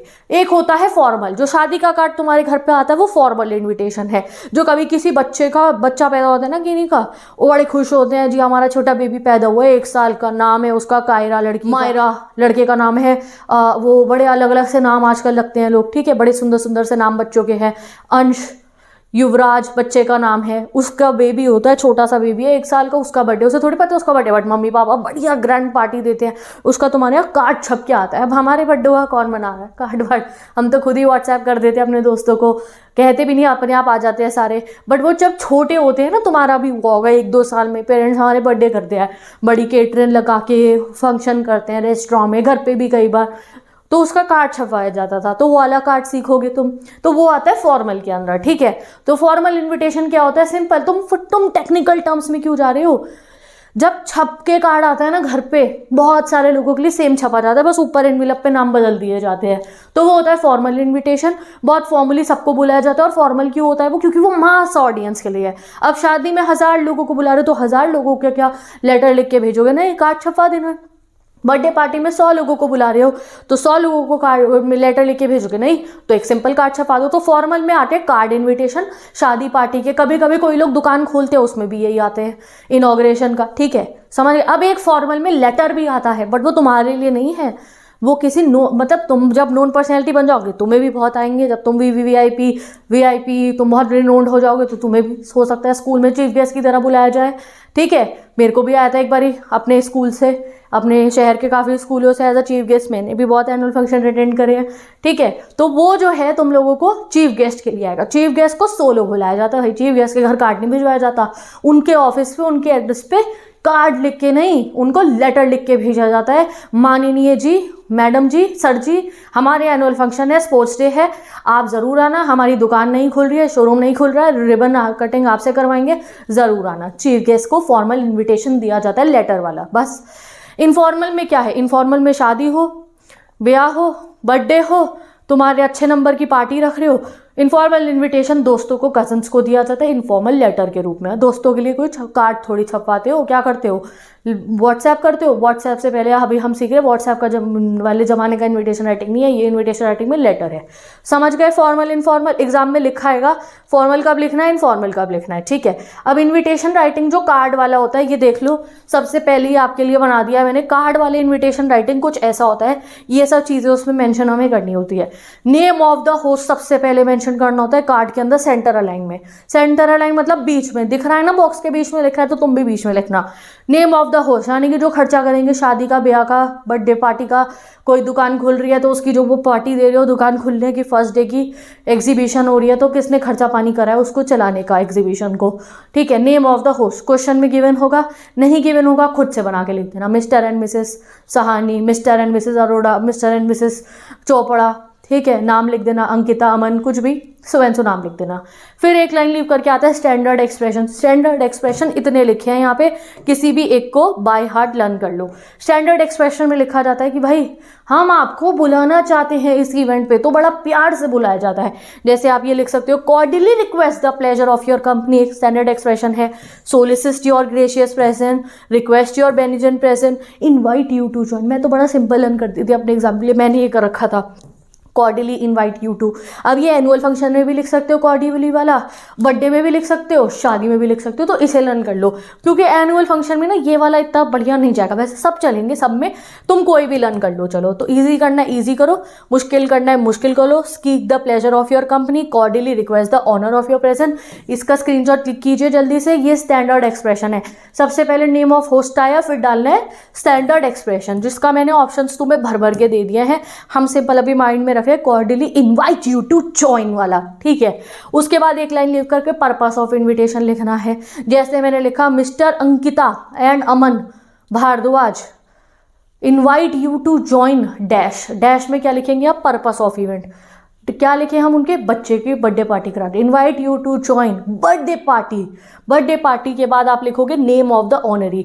बस ऑनरी कौन हो गए, जिसके लिए पार्टी कराई जा रही है, तो नेम ऑफ द ऑनरी बस शादी और बर्थडे पार्टी में होगा, बाकी किसी में नहीं होता है, ठीक है। तो नेम ऑफ ऑनरी लिख दिया, बर्थडे पार्टी ऑफ देयर सन, उसका नाम हमने लिख दिया करण, ठीक है। फिर आपका आ गया यहाँ पे, फिर आप लिखोगे उसके बाद day date time of event, ठीक है। एनुअल फंक्शन होगा तो बस उसमें ये नेम ऑफ द ऑनरी नहीं होगा, ये स्टाइल चलेगा। डे डेट टाइम इवेंट जो है वेन्यू लिख देना, साइड में RSVP आएगा। तो अभी थोड़ा कंफ्यूज हो रहे होगे, तो यहाँ पे हम एक असली शादी का कार्ड देख के सब पता लगा लेंगे। तो देखो, ये वेडिंग और बर्थडे पार्टी के इन्विटेशन का आ गया एग्जाम्पल। अब मैं आपको एक क्वेश्चन सॉल्व कराती हूँ, वहाँ से सब क्लियर हो जाएगा। तो ये देख लो आप, ये और अच्छे से मैंने क्रिएट कर रखा है। तो सबसे पहले नेम ऑफ होस्ट आता है, फिर स्टैंडर्ड एक्सप्रेशन आता है, फिर पर्पस आता है, वेडिंग है, बर्थडे है, इनॉग्रेशन है, एनुअल फंक्शन है। Name of the honoree red से इसलिए लिखा है क्योंकि ये सिर्फ बर्थडे वाले में आता है, बर्थडे जिसका है, और ग्रूम और ब्राइड का नाम, दूल्हा दुल्हन का नाम शादियों में, ठीक है। Day date time venue function का सब में लिखना है। कंप्लीट एड्रेस लिखना है। In case of VIP chief guest लिखना है, VIP लिखना है अगर आ रहा हो तो, एनुअल फंक्शन में आते हैं। RSVP लिखते हैं हम साइड में। RSVP क्या होता है ना, रिस्पॉन्डिस सिल वू प्ले कहते हैं, ऐसे थोड़ा फ्रेंच वर्ड है ये। इसका मतलब होता है कि अगर आप आना चाहते हो तो कॉल करके बता देना, एड्रेस पे लेटर लिख के बता देना हमारे को। तो इसमें एड्रेस भी देना होता है, कोई भी बना के लिख देना खुद से, अगर गिवन होगा क्वेश्चन वाला, एक कॉन्टैक्ट नंबर। आप इसको ध्यान रख लो, कार्ड इन्विटेशन में इससे बढ़िया फॉर्मेट आपको कोई प्रोवाइड नहीं कर सकता है। सिंपल आपको ये वर्डिंग्स अपने ध्यान रखने हैं, ऐसे होगा। अब हम क्वेश्चन सॉल्व करेंगे तो आपको सब क्रिस्टल क्लियर हो जाएगा। चलो कार्ड इन्विटेशन बनाते हैं। हमें पता है कार्ड इन्विटेशन में क्या क्या चीजें मेंशन करनी। तो कार्ड इन्विटेशन आपको बनाना है एक शादी का। Write a formal invitation on behalf of Mrs Ritu and Mr Hrithik Shukla inviting guest to the auspicious occasion of the marriage of their daughter Radhika with Shlok, ठीक है। श्लोक कौन है, सन है Mrs Rekha and Mr Sahil Sharma का, विद नेसेसरी डिटेल। तो राधिका की शादी हो रही है, उसके मम्मी पापा का नाम भी पता है, श्लोक से हो रही है, श्लोक के मम्मी पापा का नाम भी पता है, नेसेसरी डिटेल लिख दीजिए। चलो देखते हैं। तो भाई ये कार्ड इन्विटेशन जाता है डब्बे में। डब्बे में क्यों जाता है, तभी तो पता चलेगा भाई कार्ड है। तो सबसे पहले देखो लिखा है Mrs Ritu and Mr Hrithik Shukla, तो ये आ गया क्या, नेम ऑफ द होस्ट। इन्होंने करा है सारा का सारा इंतजाम, ठीक है। उसके बाद एक लाइन लिख करके आया standard expression, cordially invite you to join लिख देना ये, या फिर 2 पे भी चला ही रहेगा, ये मत सोचो 2 पे नंबर कर, cordially invite you to join या cordially invite you to the, फिर आएगा आपका पर्पस ऑफ इवेंट, तो लिख दिया हमने मैरिज। अब मैरिज होगा, बर्थडे होगा, इनॉग्रेशन होगा, एनुअल फंक्शन होगा, तो ये जो नेम ऑफ इवेंट है ना, इसको थोड़ा बोल्ड लिखना, इटैलिक्स में लिखना, थोड़ा बड़ा बड़ा करके लिख देना, जिससे उस वही तो है इवेंट। शादी के कार्ड में देखते हो शादी को ऐसे हाईलाइट कर रखा होता है। फिर आएगा क्या, name of honoree of their daughter. अब शादी के कार्ड में नेम ऑफ ऑनरी कैसे लिखा जाता है, खाली लड़की का नाम नहीं लिखोगे, ग्रूम का नाम, दूल्हे का नाम भी लिखना होगा। तो ऑफ देयर डॉटर, डॉटर का नाम लिखा, राधिका गिवन है, विद श्लोक लिख दिया लड़के का नाम, उसके मम्मी पापा का नाम मेंशन करना होगा। Son of Mrs Rekha and Mr Sahil, जो है यहाँ पे आएगा शर्मा, शर्मा कर दो, इसको मैंने सहानी कर रखा है, शर्मा करो, ऊपर शर्मा गिवन है, ठीक है। अब लिखेंगे डेट टाइम वेन्यू, तो हमने लिखा on Monday 25 March 2024 at 9 PM at hotel Elite International Jalandhar, ठीक है। एक लाइन लीव करके साइड में आया RSVP। अब एड्रेस नहीं दे रखा था ना भाई, जलंधर में शादी हो रही, तो मुझे जलंधर का कोई भी एड्रेस बना दो। फिक्चर्स हमने लिख दिया 55 model house Jalandhar, phone number लिख दिया कोई भी अपनी मर्जी से मनगढ़ंत बना के, ठीक है, बस हो गया ये। अब सपोज करो इसको ना मैं तुम्हें होमवर्क दे रही हूँ, तो इसको उल्टा करना है तुम्हें। तुम साहिल के ये जो श्लोक है इसके घर वालों की तरफ से कार्ड लिखो, तो श्लोक के घर वालों की तरफ से होगा तो क्या आएगा, ये Mrs Rekha and Mr Sahil Sharma ऊपर आ जाएगा, cordially invite you to join marriage of their son आ जाएगा, श्लोक आ जाएगा, फिर यहाँ पे लड़के का नाम ऊपर आएगा, लड़की का नाम नीचे आएगा, और लड़की के नाम के नीचे यहाँ लिखे जाएगा डॉटर ऑफ, और इसके मम्मी पापा का नाम क्या राधिका के, Mrs Ritu and Mr Hrithik Shukla, वो आ जाएगा, बाकी चीज़ें सेम रहेगी। तो समझ गए, शादी का कार्ड देखा है घर में, बिल्कुल वैसे ही ये हो गया। तो अब आपको समझ में आ चुका है कि मैरिज इन्विटेशन में क्या करना है। मैरिज इन्विटेशन का फॉर्मेट ये हो गया, मैरिज इनविटेशन का फॉर्मेट ये हो गया, name of host, standard expression कोई भी जो लर्न कराओ, पर्पस ऑफ इनविटेशन शादी है, नेम ऑफ एनिवर्सरी और date time venue, RSVP, contact detail और नंबर, ठीक है। अब देखते हैं एक बर्थडे का इनविटेशन, तो ये आ गया बर्थडे का invitation. Draft an invitation on behalf of mister and Mrs Rajkaran of 38 Kamal Kunj, Varanasi, which they used to invite their parents and relatives on the 5th birth anniversary of their son Nikhil। तो निखिल का birthday, Nikhil हो गया 5 साल का, ठीक है, on their residence, घर पे ही कर रहे हैं। 28 दिसंबर 20 क्रॉस लेकर तुम 2024 मान लो, ठीक है। चलो भाई देखते हैं, तो हमने एक डब्बा बनाना है, बीच में लिखना है हमें नेम ऑफ द होस्ट। तो name of the host given है mister and Mrs Rajan Kumar, तो नेम ऑफ द होस्ट तो भाई साहब आ गया हमारा, नंबर हमें मिल गए ढेर सारे। फिर लिखा हमने स्टैंडर्ड एक्सप्रेशन, तो तुम कॉर्डियली इनवाइट यू वाला भी लिख सकते हो, या कोई डिफिकल्ट लर्न करो तो डिफिकल्ट, जैसे यहाँ लिखा है request the pleasure of your benignant presence on the auspicious occasion of, तो स्टैंडर्ड एक्सप्रेशन SEB आ गया। फिर आता है पर्पस ऑफ इवेंट, तो भाई 5th बर्थ एनिवर्सरी भी, बर्थडे की जगह सेम लिख दो ना ऊपर से देख के, 5th बर्थ एनिवर्सरी। तो आप ना ये इन्विटेशन के क्वेश्चन में मार्क करना, ये हो गया name of host NOH, standard expression तो रट्टे मारी लिए ना, ठीक है। फिर ये वेन्यू भी आ गया, इनके घर पे ही होगा ना। फिर नेम ऑफ ऑनरी भी आ गया, क्योंकि बर्थडे में ऑनरी आएगा, नेम ऑफ ऑनरी भी आ गया हमारा बच्चे का नाम, और पर्पस ऑफ इवेंट, इवेंट का नाम भी आ गया, 5th बर्थ एनिवर्सरी इवेंट हो गया। बस कॉपी पेस्ट करना है नीचे। ऑफ देयर सन, सन भी बता रखा है, ये इनका बेटा है वो। Of their son Nikhil, Nikhil को थोड़ा हाईलाइट कर दिया, और कहाँ पे हो रहा है, वेन्यू लिख दिया एट देयर रेजिडेंस, रेजिडेंस का फिर एड्रेस लिखो ना, क्या है 38 कमाल कुंज वाराणसी, 4:30 PM को 28 दिसंबर 2024 को RSVP Mrs and mister Rajkaran, और फ़ोन नंबर, और दोबारा यही एड्रेस लिख देना फ़ोन नंबर के साथ में, ठीक है। बस गाइस, आपको बर्थडे और शादी का कार्ड बनाना तो आ गया। अब बताती हूँ बर्थडे और शादी के कार्ड में जो है, अब हम बनाएंगे कैसे अपना एनुअल फंक्शन का कार्ड, ठीक है। ये देखो आप, एनुअल फंक्शन का कार्ड, एनुअल फंक्शन के कार्ड में भी सब सेम रहेगा, बस यहाँ पे नेम ऑफ ऑनरी नहीं आएगा, चीफ गेस्ट का नाम लिखना होगा, दैट्स इट, बाकी सब सेम रहेगा। सो चलो, अब कई बार ना बच्चे बहुत कंफ्यूज होते हैं, दीदी चीफ गेस्ट किसे बुलाए, तो मैंने उसका भी सॉल्यूशन यहाँ पे कर दिया है, एक बहुत आसान तरीका। कई बार एग्जाम में गिवन है भाई चीफ गेस्ट आ रहे हैं ये सो एंड सो, तो उनका नाम लिख देना। अब नहीं गिवन होगा तो ये लिखना आप, ठीक है। On behalf of the principal of your school, draft a formal invitation to the sent to the grandparents of the students on the occasion of Grandparents Day, दादा दादी डे, नाना नानी डे हो रहा है। Invent details yourself। अब आपको बताया है अपने आप डिटेल बनाओ ना, तुम्हें स्कूल का नाम दिया, वैसे एग्जाम में ऐसे क्वेश्चन नहीं आएंगे, आपको गिवन होंगे नाम वाम, नहीं आए तो वो प्रैक्टिस हो रही है हमारी। ठीक है जी, चलो बनाते हैं।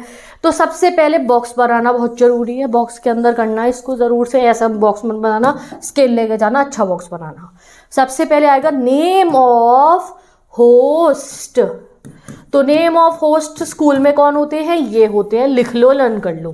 तो ऐसा नहीं है किसी स्कूल वाले अपनी तरफ से कार्ड भेजते हैं, नहीं, principal, staff and student of लिखा जाता है और फिर स्कूल का नाम लिखा जाता है Saint Foster public school, Vijaynagar, new Delhi. तो ये नेम ऑफ द होस्ट, ये स्कूल का इतने में कंप्लीट होता है, 2 में। ये भी लिखना है, प्रिंसिपल, स्टाफ एंड स्टूडेंट भी, और स्कूल का पूरा नाम भी लिखना है, ध्यान रख लो। ठीक है, अब फिर आएगा इसके बाद हमारा standard expression, Solis presence on. तो स्टैंडर्ड एक्सप्रेशन भी आ गया, नेम ऑफ होस्ट भी आ गया, NOH भी आ गया। अब नेम ऑफ, अब इसके बाद क्या था, purpose of event. Purpose of event given है, द ग्रैंड पेरेंट्स डे लिख दिया। क्या इसमें कोई वो आएगा, ऑनरी है ही नहीं भैया कोई, तो लिखेंगे ही नहीं। अब फिर डेट टाइम वेन्यू लिखेंगे, ट्यूसडे 25 फरवरी 2024 8 AM। अब मैं आपको एक बात बताती हूँ, तुम ना ये डे मत मेंशन करना एग्जाम में। अब भाई हमें क्या पता 25 फरवरी को ट्यूसडे पढ़ रहा है या नहीं पढ़ रहा, तो तुम खाली डेट कर दो मेंशन, कोई भी। ठीक है, तो डे मत करना। एट 8 AM लिख दिया आपने, इन स्कूल ऑडिटोरियम। ठीक है जी, सुबह सुबह बुलाएंगे दादा दादी नाना नानी को, वो है फरवरी में ठंड होगी वैसे तो सुबह, चलो कोई नहीं, 8 बजे बुला रहे हैं, इन द स्कूल ऑडिटोरियम। फिर एक चीफ गेस्ट जरूर बुलाते हैं स्कूल वाले, तो हमने लिखा Shri TN Goswami, the chairman of the vidyalaya, has kindly consented to be the chief guest. Chief guest की लाइन ऐसे ही लिखी जाती है, has kindly consented to be the chief guest. तो जैसे कोई आ रहा है, मान लो चीफ मिनिस्टर आ रहे हैं, तो आपने चीफ मिनिस्टर का नाम लिखा और honourable chief minister has kindly consented to be the जो है चीफ गेस्ट। कोई क्रिकेटर का नाम लिखा तो honourable sports person has kindly consented to be the chief guest. But मैं तुम्हें सिंपल कह रही हूँ, तुम कंफ्यूज हो दीदी कौन से स्पोर्ट्स पर्सन को बुलाए, कौन से मिनिस्टर को बुलाए, तो तुम स्कूल वाले चेयरमैन को बुलाते हैं, फॉर्मर प्रिंसिपल को बुलाते हैं, तो वही लिखना ना जो प्रैक्टिकल होता है। फिर हमने लिखा यहाँ पे RSVP और टेलीफोन नंबर लिख दिया स्कूल का। दैट्स इट, बन गया हमारा एनुअल फंक्शन का इन्विटेशन। एक और देख लो, एनुअल फंक्शन का ही देखो, तो दादा दादी डे का था ना, तो चलो देखो दोबारा आएगा वही, नेम ऑफ स्कूल से पहले लिखा जाएगा the principal, staff and student of Kendriya Vidyalaya RK Puram, new Delhi. Name of host यहाँ पे 2 लाइन में कंप्लीट। फिर आया standard expression, solicit your gracious presence, purpose of event, annual day on Sunday 27 January 2024 at 10 AM। Sunday हटा दो इसमें से, हमें नहीं पता 27 जनवरी को संडे ही पड़ रहा होगा क्या। At the school ground, school के ग्राउंड में। Shri LK Shah, the chairman of the vidyalaya, has kindly consented to be the chief guest. RSVP number लिख दिया। ठीक है, एक बीच में यहाँ पे नोट भी आप लिख सकते हो, parents are requested to be seated by 9 AM, कि भाई इतने बजे तक आप बैठ जाओ आके अपनी सीटों पे, ये जरूर मेंशन कर देना। ठीक है, ठीक है जी, आपको अब समझ में आ गया है एनुअल फंक्शन का इनविटेशन कैसे लिखते हैं और उसका। ये देखो राहुल के बर्थडे का कार्ड, ये देखो, ये सब में फॉर्मेट अगर आपको लर्न हो गया तो तुम कितने ही बर्थडे के इनविटेशन छाप दो। ठीक है जी, अब देखते हैं हम रिप्लाई कैसे करा जाता है। ठीक है, कि आपके पास अगर कार्ड आया है जी, आपको बर्थडे में आना है, शादी में आना है, तो उसका रिप्लाई कैसे करा जाता है। कार्ड टाइप इन्विटेशन, भाई कार्ड का रिप्लाई कार्ड से ही करते हैं। अगर आपको एग्जाम में कार्ड बना हुआ आ गया और कह रहे हैं इसको रिप्लाई करो, तो कार्ड में ही रिप्लाई करेंगे। कार्ड के लिए बनाने के लिए कुछ नहीं करना होता, पेंसिल से एक बॉक्स बनाना होता है, बन गया card. Card invitation 3rd person में लिखा जाता है। ठीक है, नेम ऑफ द सेंडर होना चाहिए कि कौन भेज रहा है कार्ड को, नेम ऑफ द होस्ट होना चाहिए, डेट टाइम ऑफ इवेंट होनी चाहिए। एक्सेप्ट कर रहे हो ये बताना हाँ आएंगे, नहीं आएंगे तो नहीं आ रहे हो, तो ये भी बताना क्यों नहीं आ रहे हो। Reply to be enclosed in a box, और सिर्फ डेट लिखनी होती है, कोई एड्रेस वेड्रेस मत लिखना। ऑप्शनल होता है, वैसे लिख भी सकते हो, बट नहीं, आप सिर्फ डेट लिखना और नीचे लिख देना सारी डिटेल्स। ठीक है, स्टैंडर्ड लाइन्स आप लर्न कर लीजिए। अगर आप शादी में जाएंगे या जिस भी ओकेशन में जाएंगे तो ये लिखना है, बट डेट ऊपर मेंशन करनी होगी, नहीं जाएंगे तो ये लिखना है। जैसे कि यहाँ आप देख सकते हो, मिस्टर एंड मिसेस डैश, जो भी आपको क्वेश्चन में गिवन होगा, शर्मा, चोपड़ा, साहानी, गुप्ता, अग्रवाल, जो भी गिवन होगा वो। थैंक मिस्टर एंड मिसेस, जो भी सरनेम गिवन होगा।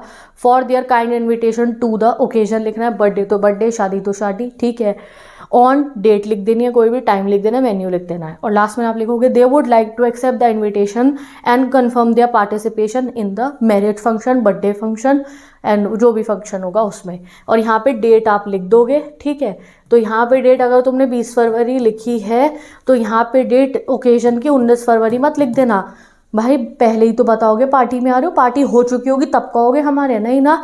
तो जो डेट यहाँ लिखोगे उससे फ्यूचर की डेट यहाँ पे लिखना।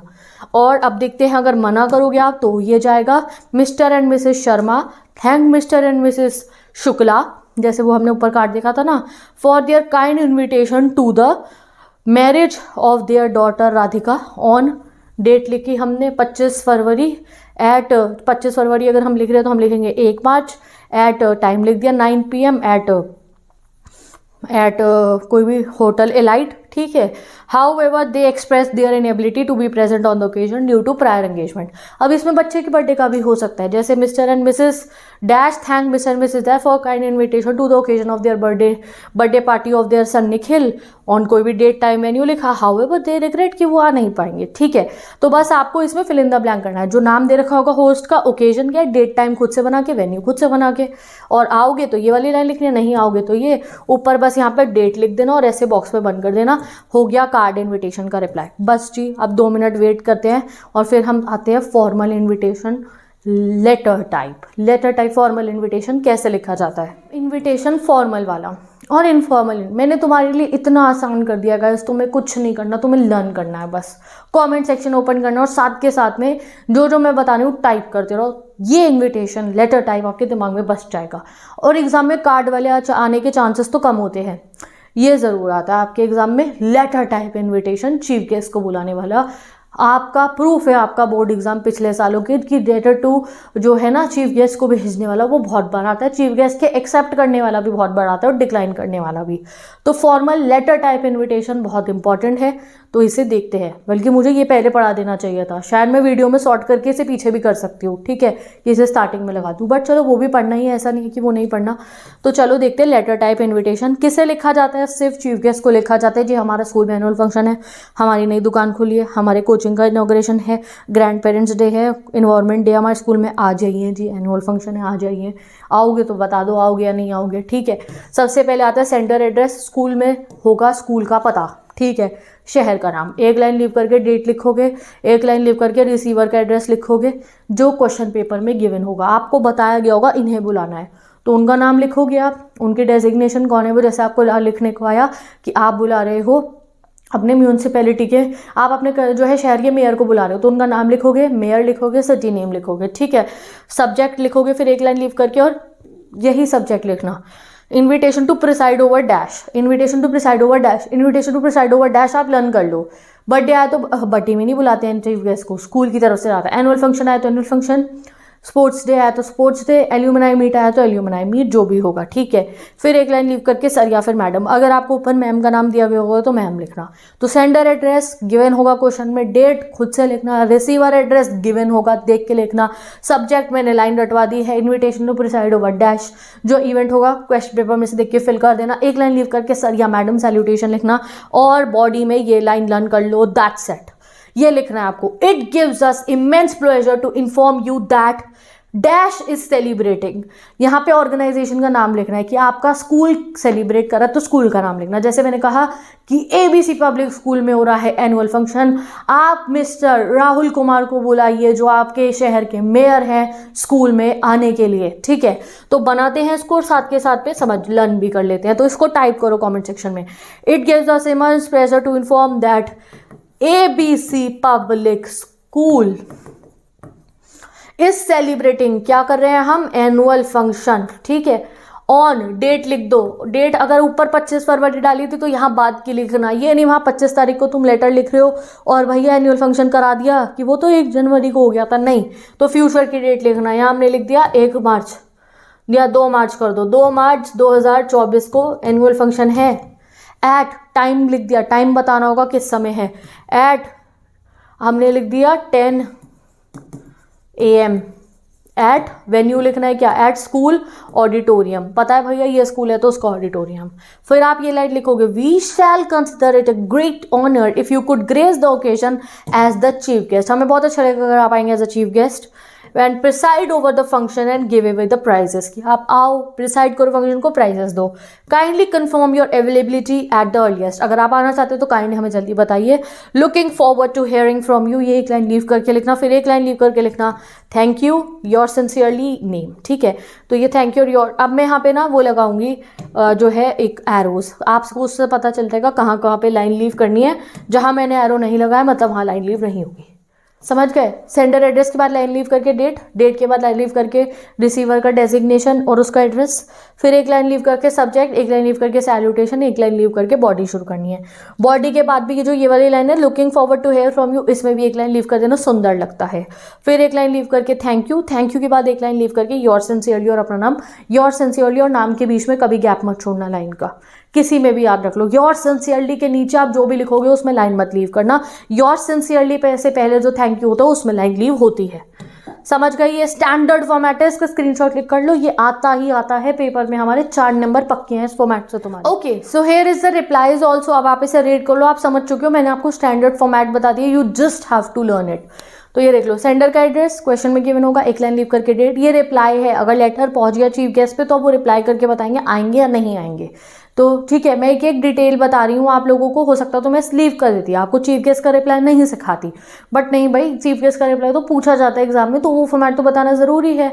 तो सेंडर का एड्रेस आएगा जो गिवन होगा पेपर में, आप जो भी होगे, आप मेयर हो, आप कोई मिनिस्टर हो, आप होगे ना, आपको बुलाया ना चीफ गेस्ट की तरह, एक लाइन लीव करके डेट लिखोगे, फिर रिसीवर का एड्रेस, जिस स्कूल में बुलाया तो स्कूल का नाम, जिस सोसाइटी ने बुलाया उनका नाम, एड्रेस, पता। सब्जेक्ट लिखोगे एक्सेप्टेंस ऑफ इन्विटेशन, अगर एक्सेप्ट कर रहे हो तो सर या फिर madam, and then you will write these lines, इन्हें लर्न कर लो। Many thanks for inviting me to preside over, event का नाम लिखना, एनुअल फंक्शन, ठीक है, to be held on day date time venue लिख दो। I am very much please to accept the invitation and will reach the venue on time. Short में बात करते हैं, चीफ गेस्ट लोग बड़े बिजी होते हैं तो उन पर फालतू टाइम नहीं है डिटेल करने का, तो सिंपल सिंपल लिख देंगे, I hereby confirm my participation in the event, ठीक है, यहाँ सेमिनार लिखा है, कोई भी इवेंट मेंशन करना, the above mentioned event anything, ठीक है। सोचो कोई सेमिनार के लिए किसी को बुलाया था तो many thanks for inviting me to the जो है सेमिनार, मोटिवेशनल सेमिनार ऑन ये date time, I am very much please to accept the invitation, और इस डेट पे आ जाऊंगा। एक लाइन लीव करके थैंक यू,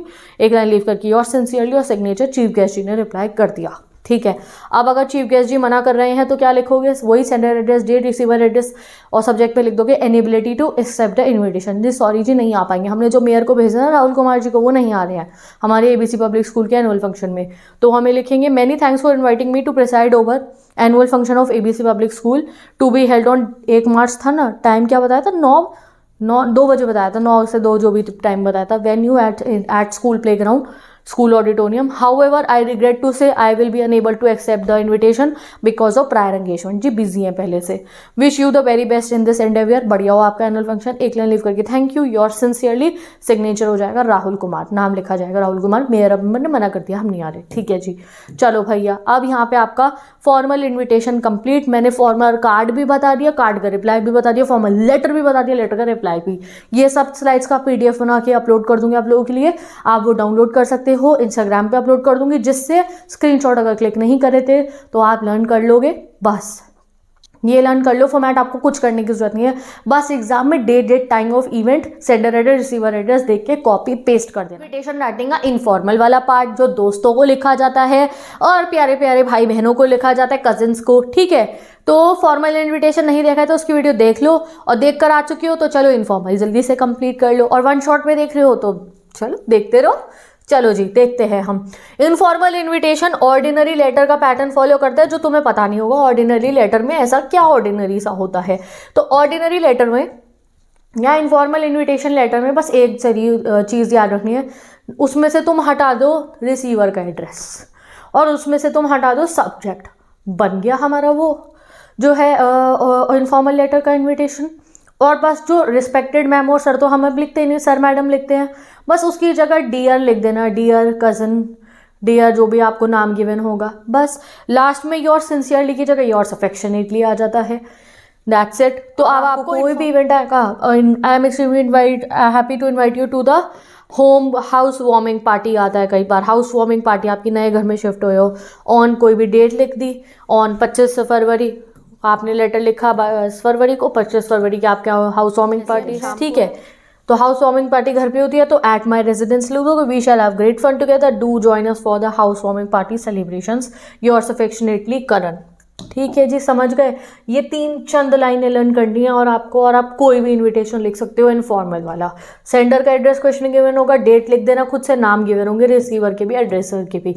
चलो जी, अब देखते हैं अगर आप पार्टी में जाओगे तो हाँ कैसे करना है, नहीं जाओगे तो ना कैसे करना है। ठीक है जी, अगर आप पार्टी में जाओगे तो रिप्लाई भी सेम होगा, सेंडर का एड्रेस आता है, डेट आएगा, डियर आएगा। ठीक है, डियर के आगे आप नाम लिख दोगे। जैसे अंकिता पार्टी में आ रही है तो हाँ, अंकिता ने मेरे को रिप्लाई करा, उसने कहा dear Simran, I have receive your invitation for, अब यहाँ फॉर में लिख देंगे invitation, in name of event for your birthday celebration on date लिखी आपने, मैंने क्या बर्थडे बताया था, 2 मार्च को बताया था शायद, on 2 March 2024 at 5 PM at Cafe 999. I am extremely happy to know that all our friends are likely to be there. ये लाइन लर्न कर लो, हर किसी में लिख सकते हो। हाउस वार्मिंग पार्टी में भी सब दोस्त आ रहे होंगे, तो तुम भी आओगी अंकिता जी, और सब दीदी की शादी में भी, बर्थडे में भी, तो ये लाइन लर्न कर लो। I am extremely happy to know that all our friends are likely to be there.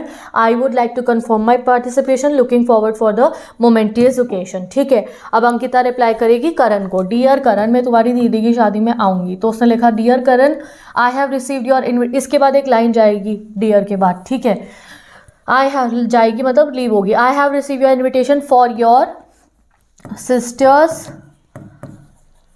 Wedding on, शादी कब रखी थी, 2 मार्च की रखी थी ना शायद, on 2 March 2024 at 9 PM in hotel Leela Palace. ठीक है, I am extremely happy to know that all our friends are likely to be there, कि वही वो तो हमारे दोस्त भी आ रहे होंगे वहाँ पे। ठीक है, I would like to confirm my participation, looking forward for the momentous occasion, yours affectionately, नाम लिख दिया अंकिता। अंकिता रिप्लाई करिए तो अंकिता ने अपना नाम लिख दिया। योर्स अफेक्शनेटली आएगा यहाँ पे, ध्यान रखना। और लाइन कहाँ पे लीव होगी, सेंडर एड्रेस के बाद एक लाइन लीव होगी, डेट के बाद एक, सेंडर एड्रेस के बाद एक लाइन लीव होगी, डेट के बाद होगी, डियर के बाद होगी, बॉडी के बाद योर्स अफेक्शनेटली जब लिखोगे तब एक लाइन लीव होगी। योर्स अफेक्शनेटली और नेम के बीच में लाइन लीव मत करना।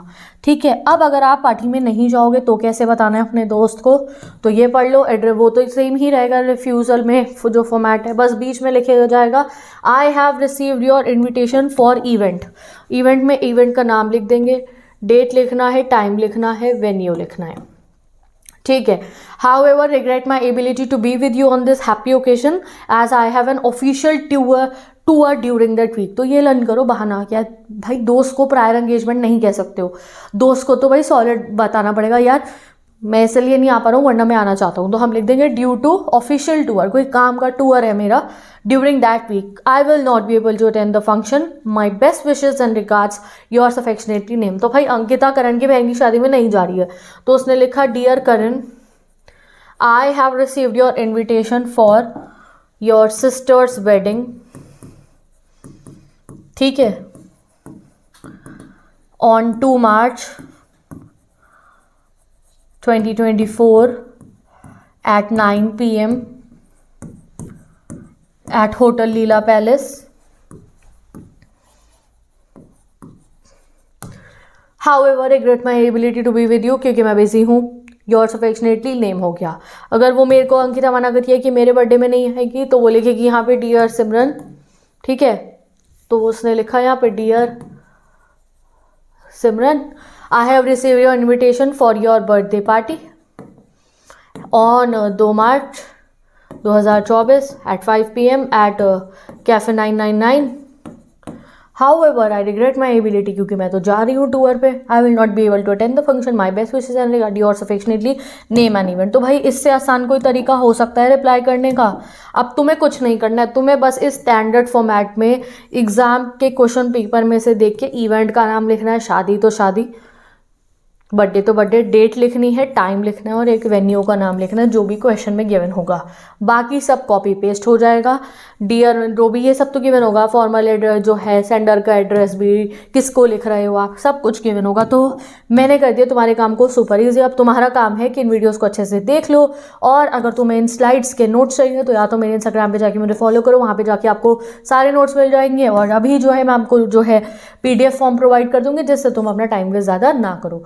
तो विद दिस इन्विटेशन फॉर्मल और इनफॉर्मल दोनों कंप्लीट हो गया। रिपोर्ट राइटिंग क्या होता है, तो जैसे आपको रिपोर्ट कार्ड मिलता है तो वो क्यों मिलता है कि भाई तुमने जो है अपने एग्जाम में जैसा परफॉर्म कर रहा है उसका रिजल्ट मिलता है तुम्हें। तो एग्जाम कब देते हो आप, पास्ट टेंस पे देते हो ना, दे चुके होते हो अपने एग्जाम, और फिर रिपोर्ट आती है। तो रिपोर्ट भी उन्हीं चीज़ों की लिखी जाती है जो पास्ट में कंप्लीट हो चुकी हैं। जैसे एक स्कूल में हुआ स्पोर्ट्स डे, एक स्कूल में हुआ एनुअल फंक्शन का सेलिब्रेशन, तो अगले दिन उस स्कूल का जो एडिटर है, जो मैगजीन में लिखता है, उसको स्कूल के प्रिंसिपल ने या टीचर्स ने कहा कि भाई आप तुम एक रिपोर्ट लिखो कि हमारा एनुअल फंक्शन कैसे सेलिब्रेट हुआ था। ठीक है, अब ऐसे ही रिपोर्ट्स आती हैं कहाँ पे, न्यूज़पेपर के अंदर। न्यूज़पेपर में भी कौन सी चीज़ें लिखी होती हैं जो हो जाती हैं एक दिन पहले। तो भाई एग्जाम में हमें दोनों टाइप की रिपोर्ट्स आ सकती है, स्कूल मैगजीन की भी कि भाई स्कूल में ये सब फंक्शन कराया हुआ रिपोर्ट लिखो, या फिर जो है न्यूज़पेपर की भी कि भाई ये कुछ हुआ है आपकी सिटी के अंदर, आपके शहर के अंदर, उसको रिपोर्ट लिखो। तो रिपोर्ट हमेशा पास्ट टेंस में लिखी जाती है कि भाई ऐसा हुआ था, इस जगह पे आग लग गई थी, इस जगह पे जो है रोड एक्सीडेंट हुआ। ठीक है, तो पास्ट टेंस में लिखी जाती है। किसी स्कूल में जो है स्पोर्ट्स डे कंडक्ट करवाया गया था, तो भाई पास्ट टेंस में लिखी जाएगी रिपोर्ट। दैट्स इट, यही है सिंपल सा रिपोर्ट लिखने का तरीका। दो टाइप की रिपोर्ट आएंगे, फॉर्मेट क्या है, क्या लिखना है। इनफैक्ट स्कूल मैगजीन की रिपोर्ट्स की तो मैं तुम्हें फिक्स लाइन बता रही हूँ, बस आपको उन्हें लर्न करना है। जो सेलिब्रेशन कराने का है स्कूल में उसमें आप वो लिख सकते हो। ठीक है, चलो पढ़ते हैं। तो टाइप ऑफ रिपोर्ट्स कितनी होती है, दो टाइप की, एक न्यूज़पेपर रिपोर्ट और एक होती है हमारी मैगजीन की रिपोर्ट। अब कई बार जो न्यूज़पेपर रिपोर्ट होती है गाइज, वो ना मिस हैपनिंग्स के लिए होती हैं, यानी कि भाई कहीं पे आग लग गई, तो ये क्या है, ये एक टाइप की आप कह सकते हो बुरी खबर है, ये दुख भरी खबर है। तो यूजुअली ऐसा होता है कि एक हम गुड रिपोर्ट कह सकते हैं, एक बैड रिपोर्ट। गुड रिपोर्ट कौन सी हो गई, भाई कहीं पे मॉल खुला है, कहीं पे कोई पॉलिटिशियन की जो है रैली निकली थी, तो इसको आप गुड रिपोर्ट में कि भाई ठीक है, इट्स गुड रिपोर्ट। किसी स्कूल में एनुअल फंक्शन हुआ, ये गुड रिपोर्ट हो गई। किसी सिटी के अंदर आपके हॉस्पिटल खुला, उसका इनॉग्रेशन हुआ था, ये गुड रिपोर्ट हो गई। बट कई बार न्यूज़पेपर की बहुत सारी बैड रिपोर्ट्स आती है, जैसे रेलवे एक्सीडेंट हो गया, दो गाड़ी की टक्कर हो गई, आग लग गई, कहीं पे फ्लड आ गई, तो ये मिस हैपनिंग वाली रिपोर्ट होती है। और मिस हैपनिंग वाली रिपोर्ट न्यूज़पेपर में ही लिखी जाती है। स्कूल मैगजीन में स्कूल के फंक्शन कराने की रिपोर्ट आती है, बस और कुछ नहीं आता। ठीक है, अब आप देख लो, ये मैंने बता दिया, दो टाइप की रिपोर्ट है, एक न्यूज़पेपर वाली, एक मैगजीन वाली। अब दोनों का फॉर्मेट अलग होता है, क्योंकि भाई न्यूज़पेपर वाली रिपोर्ट में हमें जो है बाकी कुछ और चीज़ें भी मेंशन करनी होती है। तो पहले जानते हैं अपनी स्कूल मैगजीन की रिपोर्ट को। ठीक है, चलो देखते हैं। सबसे पहले स्कूल मैगजीन की रिपोर्ट पे आती है हेडलाइन।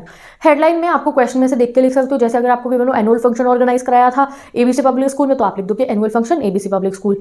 ठीक है, अगर आपको आया कि भैया वर्ल्ड इन्वायरमेंट डे पे ड्राइव हुई थी, तो वर्ल्ड इन्वायरमेंट डे ड्राइव। ठीक है, हेरिटेज प्रोग्राम हुआ है, heritage program. Grand parents day celebration हुआ है, ग्रैंड पेरेंट्स डे सेलिब्रेशन। तो हेडलाइन तो आपको क्वेश्चन पेपर में ही मिलेगी, डेफिनेटली मिलेगी कि इसके ऊपर रिपोर्ट लिखो, वो सेम टू सेम लिख देनी है। उसके नीचे आपको लिखनी है बाय लाइन, यानी कि बाय लिखना है और उसके साथ में एक नाम लिखना है और डेजिग्नेशन लिखनी है, ये भी क्वेश्चन में गिवन होगा। That's it. ठीक है, फिर एक लाइन लिख करके आप 3 पैराग्राफ्स लिखने अपने स्टार्ट करोगे, जो मेन बॉडी होगी आपके रिपोर्ट की। फर्स्ट पैरा में क्या लिखा जाता है, what, where, when, for whom is conducted, और कौन किसको इन्वाइट करा गया, कि क्या हुआ था। तो जैसे हम लिखेंगे the ABC public school organize annual function, क्या व्हाट आ गया ना आंसर, क्या ऑर्गेनाइज करा, annual function. Where, in school auditorium. ठीक है, when, at 7 PM on 24 February. ठीक है, the chief guest mister Lakhan Kumar जो है वो है कोई स्टेट मिनिस्टर हैं सिटी के, उनको बुलाया गया था। Farmer principal mister Karan Kumar, उनको बुलाया गया था चीफ गेस्ट में। तो फर्स्ट जो होती है आपकी स्कूल मैगजीन रिपोर्ट की, उसमें सिंपल आपको बताना होता है कौन सा फंक्शन हुआ, किस दिन पे हुआ, कहाँ हुआ और कौन चीफ गेस्ट आया था, क्योंकि स्कूल में चीफ गेस्ट बुलाए जाते हैं। सेकंड पैराग्राफ में आपको sequence of the event describe करना होता है कि भाई क्या हुआ। इसमें लिखते हैं स्कूल बहुत सुंदर सजा हुआ था, बच्चे पहले वेलकम सॉन्ग करे, उसके बाद लैंप लाइटिंग हुई। खुद सोचो ना, स्कूल में फंक्शन होता है एनुअल स्पोर्ट्स डे, क्या होता है, पहले बच्चों का वेलकम सॉन्ग होता है, फिर चीफ गेस्ट लैंप लाइट करते हैं, पूरे स्कूल को सजा दिया जाता है, फिर बच्चे अलग अलग परफॉर्मेंसेस करते हैं, ऑडियंस तालियां बजाती है। उसके बाद में क्या होता है, वो जो है चीफ गेस्ट आके अपनी स्पीच देते हैं, लास्ट में प्रिंसिपल सर अपनी जो स्पीच देते हैं, बच्चों को अवार्ड्स डिस्ट्रीब्यूट करे जाते हैं, लास्ट में कुछ खाना पीना खिला के भेज दिया जाता है। यही लिखना है और कुछ नहीं। पैरा नंबर 2 में सीक्वेंस ऑफ इवेंट डिस्क्राइब कि ये हुआ, ये हुआ, ये हुआ। लास्ट में आप क्या लिखते हो, भाई चीफ गेस्ट ने स्पीच दी, अवार्ड्स डिस्ट्रीब्यूट करे और खत्म कर दोगे आप अपनी रिपोर्ट को। सिंपल होती है, बहुत आसान होती है रिपोर्ट राइटिंग। तो पहले मैं आपको दिखाती हूँ रिपोर्ट राइटिंग का एग्जाम्पल, जो है हमारे CBSE के ही स्टडी मटीरियल में से, कि कितने आसान तरीके से आपको रिपोर्ट लिखने को है। जैसे आप देखो, ये स्कूल मैगजीन की रिपोर्ट का है, यू आर श्वेता साहित्य, head of the history club. तो मैंने आपको बताया था कि भाई आपको डेजिग्नेशन नाम गिवन होगा। ठीक है, your school organize heritage awareness program in your school to create awareness regarding our monuments, कि भाई रिगार्डिंग मॉन्यूमेंट्स कितने इंपॉर्टेंट है, उन्हें सेव करके रखना चाहिए, इससे रिलेटेड आपके स्कूल में एक प्रोग्राम हुआ।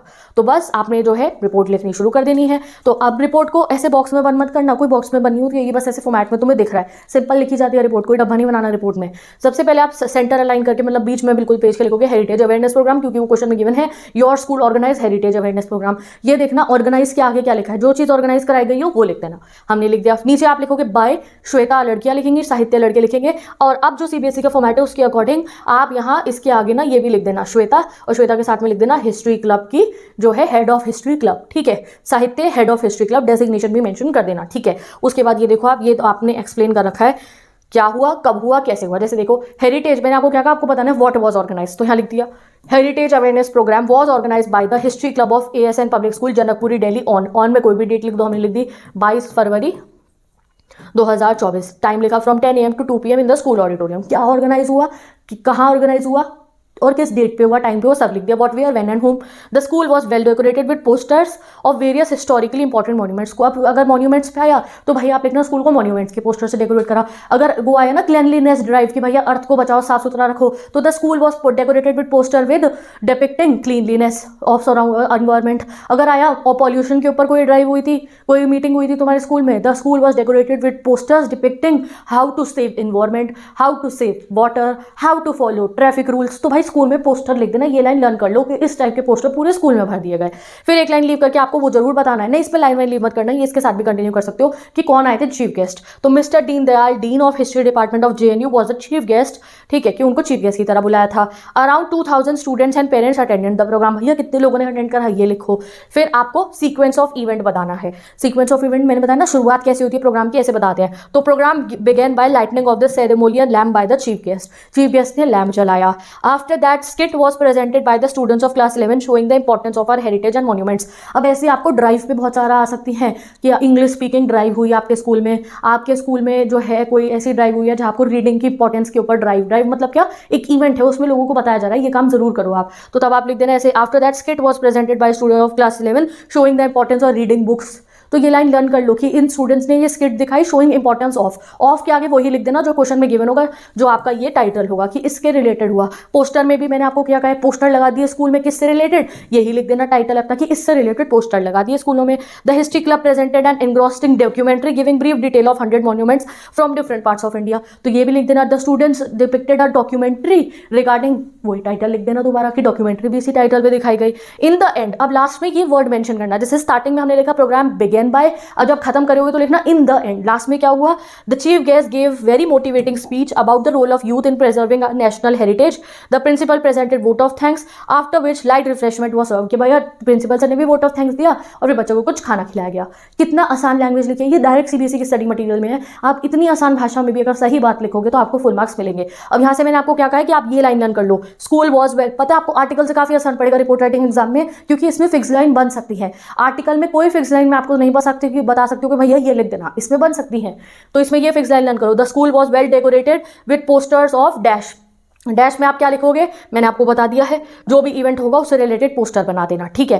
चीफ गेस्ट वाली लाइन भी सब में सेम रहेगी, ये लिखना skit was presented by the students showing the importance of dash. Dash में टाइटल लिख दोगे, ये भी लिखना है। और साथ ही के साथ में आपको ये वाला, the students presented documentary giving brief detail of dash. Documentary दिखाई और डैश में भी क्या लिखोगे जो टाइटल का नाम होगा। बहुत आसान रहेगा आपके लिए रिपोर्ट राइटिंग करना। ये देखो मैंने भी तुम्हारे लिए एक स्लाइड क्रिएट कर दी है, इसको खुद से रीड करो, इसको लर्न कर लो। कोई भी स्कूल मैगजीन रिपोर्ट आए, कोई भी फंक्शन ऑर्गेनाइज कराने के लिए उसमें आप ये लिख सकते हो। चलो अब मैं तुम्हें खुद से एक टाइटल टॉपिक दे रही हूँ कि भाई क्या सेलिब्रेट हुआ, एनुअल फंक्शन सेलिब्रेट हुआ जो है हम कह रहे हैं सिमरन पब्लिक स्कूल में, ठीक है। बनाओ एक रिपोर्ट बनाओ, कैसा हुआ था वो एनुअल फंक्शन। तो ये देखो रिपोर्ट बनी पड़ी है, बस तुम्हें तो नेम ऑफ इवेंट लिखना है, स्कूल का नाम लिखना है, जगह पता डेट बता देनी है। तो हमने यहां लिखा annual function was organized by, ठीक है, कौन कर रहा है, सिमरन पब्लिक स्कूल। मैंने कहा was organized by Simran public school on date, on हम लिखते हैं कोई भी डेट, हमने लिख दिया 20 फरवरी 2024। फ्रॉम टाइमिंग लिखते हैं, कोई भी इवेंट हो उसका टाइम बताना होता है, इतने से इतने में खत्म हो गई, क्योंकि तुम तो बाद में लिख रहे हो ना, तुम्हें पता है कब शुरू कब खत्म हुई। फ्रॉम 7 AM to 2 PM सुबह शुरू हुआ, दोपहर में खत्म हो गया। एट का हो गया एट स्कूल्स, प्लेग्राउंड में हुआ था भैया एनुअल फंक्शन, ठीक है। The venue was beautifully decorated for the celebration, यानी कि प्लेग्राउंड को सजा दिया था, वो पोस्टर भी लिख सकते हो तुम इसमें। The school was decorated by beautiful posters, ठीक है। बस अब आगे लिखा dash was invited as the chief guest, तो हमने लिख दिया मिस्टर अनिल कुमार, और हम इनको कह देते हैं फॉर्मर प्रिंसिपल, ठीक है। कि भाई किसको बुला आपने चीफ गेस्ट की तरह, जो इससे पिछले वाले प्रिंसिपल थे उनको बुला लिया, क्योंकि कई बार बच्चे एग्जाम में कंफ्यूज हो जाते हैं, दीदी चीफ गेस्ट में किसको बुलाया, तो आप सबसे आसान तरीका बता रही हूँ, स्कूल के ओनर्स को। क्या किसको बुलाया जाता है आपके स्कूल में? स्कूल के ओनर्स को, आपके फॉर्मर प्रिंसिपल्स को, इन लोगों को ही तो बुलाया जाता है चीफ गेस्ट में ज़्यादातर हमारे। तो जब कुछ समझ ना आ रहा हो, कई बार तो गिवन होता है ये मिनिस्टर आए हैं, ये बहुत नोन पर्सनैलिटी आई है, नहीं गिवन हो आप प्रिंसिपल को बुला लो, पुराने वाले, बहुत आसान हो जाता है, ठीक है। Was invited as a chief guest, around 200 students and parents attended the school, ठीक है। द प्रोग्राम, फिर एक लाइन लीव करके हमने बताना है फंक्शन बिगेन कैसे हुआ था, तो इसलिए मैंने यहाँ लिखा the function started at 10 AM sharp, ठीक है। अब यहाँ देखो मैंने ऊपर 7 AM लिखा था ना, तो वो अब आप यहाँ पे 7 AM ही कर दो कि भाई 7 बजे शुरू हो गया था फंक्शन हमारा, ठीक है। यहाँ मैंने ऊपर 7 AM कर दिया, तो यहाँ भी 7 AM करो। The function began with welcome song, then there was lighting of ceremonial lamp by the chief guest, followed by invocation and welcome address presented by the principal, नाम लिख देना प्रिंसिपल का, मिसेस प्रतिभा लिख दिया आपने। The students perform beautifully and receive great applause, then there were speakers who through their speeches gave message, chief guest distributed the prizes to the winners of the respective field। अब ये वाली line annual function में नहीं आएगी, क्योंकि annual function में prize थोड़े मिलते हैं, स्पोर्ट्स डे में मिलते हैं, तो ये वाली लाइन स्पोर्ट्स डे में लिख देना। Then the chief guest delivered a highly motivating speech, last में आपने लिखना है द प्रोग्राम कंक्लूडेड, जब आप खत्म करो या तो इन द एंड लिखो या ये लिखो, the program concluded with the vote of thanks extended by vice principal, कोई नाम लिख देना, followed by distribution of refreshment among all participants, बच्चों को खाना खिलाया गया। तो ये देख रहे हो, ये स्क्रीनशॉट क्लिक कीजिए, ये रिपोर्ट लर्न कर लीजिए स्कूल मैगजीन के लिए। कोई भी आपको आ जाए, टीचर्स डे सेलिब्रेट हुआ, ग्रैंड्स पेरेंट डे सेलिब्रेट हुआ, इन्वायरमेंट डे सेलिब्रेट हुआ, सब में आप ये लिख सकते हो, बस वो पोस्टर लिख देना इन्वायरमेंट डे से रिलेटेड हुआ, स्किट प्रेजेंट करी बच्चों ने इन्वायरमेंट डे से रिलेटेड, डॉक्यूमेंट्री चला इन्वायरमेंट डे से रिलेटेड, दैट्स इट गाइस, आपका काम हो चुका है, बहुत आसान रिपोर्ट राइटिंग की स्कूल मैगजीन का। अभी कम बचा है, क्योंकि एग्जाम में सिर्फ स्कूल मैगजीन की रिपोर्ट नहीं आएगी, एग्जाम में आने वाली आपके लिए जो है न्यूज़पेपर की रिपोर्ट भी। तो अब बताती हूँ तुम्हें न्यूज़पेपर की रिपोर्ट का फॉर्मेट सेम होता है, इसमें पहले हेडलाइन लिखनी होती है, फिर बाय लाइन लिखनी होती है। हेडलाइन में आपको लिखा होगा एक्सीडेंट ऑन, हमने लिख दिया एक्सीडेंट ऑन कोई भी रोड लिख दो, XYZ रोड, कोई रोड है उस पर एक्सीडेंट हो गया, बहुत दुख भरी खबर है, आपको वो लिखना है। बाय लिखा सीमा या फिर शिवम नाम है आपका, रिपोर्टर हो आप लोग टाइम्स ऑफ इंडिया के, तो हमने लिखा हेडलाइन के अंदर accident at XYZ road by, लड़कों ने लिखा शिवम, और आप लिख दोगे रिपोर्टर टाइम्स ऑफ इंडिया, ठीक है। ये सब सेंटर अलाइन चलेगा, यानी कि पेज के बीच में। देन एक लाइन लीव करके आप अब आ जाओगे मार्जिन वाली तरफ, वहाँ लिखोगे place and date of reporting, कि कौन सी जगह पे आप रिपोर्ट कर रहे हो, कौन सी डेट है, प्लेस कौन सी हो गई XYZ रोड दिल्ली की, और आपने रिपोर्टिंग की डेट लिखनी है, किस डेट पे एक्सीडेंट हुआ, कब लिख रहे हो आप ये बताओगे। फर्स्ट पैरा होगा एक्सपेंशन ऑफ द हेडलाइन, बताया जाएगा फायर एनगल्फ्ड या फायर, इस तरीके से जो है रोड एक्सीडेंट हो गया, उसका रीजन भी लिख देना, लेनी क्या हुआ, किसी की कोई मर तो नहीं गए, कैसे हुआ था एक्सीडेंट, ओवर स्पीडिंग की वजह से हुआ, सिग्नल फॉलो नहीं करने की वजह से हुआ, क्या रीजन था एक्सीडेंट का, और कैजुअलिटी क्या है, क्या किसी की मौत तो नहीं हुई, जो इंजर्ड है उन्हें हॉस्पिटल ले जाया गया या नहीं ले जाया गया, दैट आपको मेंशन करना है, ठीक है। Remarks of the witness, eye witnesses ने क्या कहा कि किसी गलती थी, कैसे हुआ, उनको समय पे हॉस्पिटल ले जाया गया या नहीं। एंड लास्ट में आप लिखते हो action taken so far by the government, तो गवर्नमेंट ने उस रोड को सही कराने का फैसला लिया है। स्ट्रिक्ट ट्रैफिक रूल्स फॉलो करने के लिए गवर्नमेंट ने पूरा एक लॉन्च कर दिया मिशन, कि लोगों को ट्रैफिक रूल फॉलो करने के लिए जो है कहा जाएगा तरीके से, तो ये आपको मेंशन करना होता है। सबसे जरूरी तो भैया फॉर्मेट ही देख लो, क्योंकि हम कई बार कंफ्यूज हो जाते हैं कैसे होगा फॉर्मेट, तो मैंने आपको बता दिया है। सबसे पहले आपको आएगा हेडलाइन, हेडलाइन के नीचे बाय, और आपको अपना स्टाफ रिपोर्टर लिख देना, और न्यूज़पेपर का नाम, जैसे हम लिख दिया the staff reporter the Times of India, ठीक है। देन आपको name and place of reporting, तो यहाँ पे सेंट्रल मार्केट है, तो आप यहाँ लिख दोगे डेट, लिख देना, कोई डेट लिख दी हमने 20 फरवरी, और आपने लिख दिया यहाँ न्यू दिल्ली, ठीक है। चलो यहाँ पे आप क्वेश्चन पढ़ते हो और क्वेश्चन के हिसाब से सोल्व करके देखेंगे। You are Sanjay Sanjana, reporter with the Hindustan Times, ठीक है। तो मैं टाइम्स ऑफ इंडिया कैसे लिख सकती हूँ जब ऊपर गिवन है Hindustan Times. You witness a fire accident in a crowded market in Delhi, write a report to be publish in the newspaper, invent necessary detail. अब आपको तो एग्जाम में नेसेसरी डिटेल के लिए हिंट वाला डब्बा भी मिल रहा है, क्या हुआ, तो भाई आराम से मेंशन कर सकते हो। तो सबसे पहले हेडिंग आ गई आपकी, ये सेंटर लाइन यानी कि पेज के बीच में लिखनी है, fire engulf central market by, लड़के संजय लिखेंगे, लड़कियां संजना, स्टाफ रिपोर्टर आगे लिख देना द हिंदुस्तान टाइम्स जब गिवन है तो, ठीक है। चलो अब नीचे एक लाइन लिख करके यहाँ पे डेट लिखनी है, तो हमने लिख दिया 20 फरवरी, 2024 न्यू दिल्ली की बात हो रही है क्योंकि गिवन है दिल्ली के मार्केट में आग लगी है, ठीक है।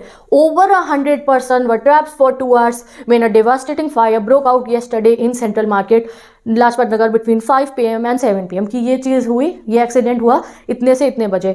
दो no casualty was reported officially, 50 people were injured. तो आपको बताना होगा कैजुअलिटी रिपोर्ट तो नहीं हुई, किसी की मौत तो नहीं, अगर हुई होगी 1 person was found dead and जो है मैनी वर फाउंड इंजर्ड, ऐसे भी लिख सकते हो। द फायर ब्रोक आउट, अब रीजन बताना होता है एक्सीडेंट का, जैसे मैंने आपको एक्सीडेंट बताया वो रोड वाले का, road accident happened due to the construction on the road, ठीक है, ये आपको, या फिर रोड पे गड्ढे हैं आपने ये मेंशन करा, ठीक है, ओवर स्पीडिंग की वजह से। अब फायर का रीजन बताना होगा। The fire broke out around 4:50 PM due to short circuit in the main line and spread quickly. There was a panic and stampede as people rush out of the crowded market. जब भी कोई market वगैरह में कोई आपको accident आएगा कि भैया कोई बहुत बड़ा एक्सीडेंट हो गया, तो तब आप ऐसे लिखना कि भैया स्टैम्पीड हो गई, भगदड़ भी मच जाती है, उससे भी लोगों की मौत हो जाती है। Fire brigade and police arrived at the venue, तो अगर वो हुआ तो एम्बुलेंस लिखना, ambulance arrive at the venue.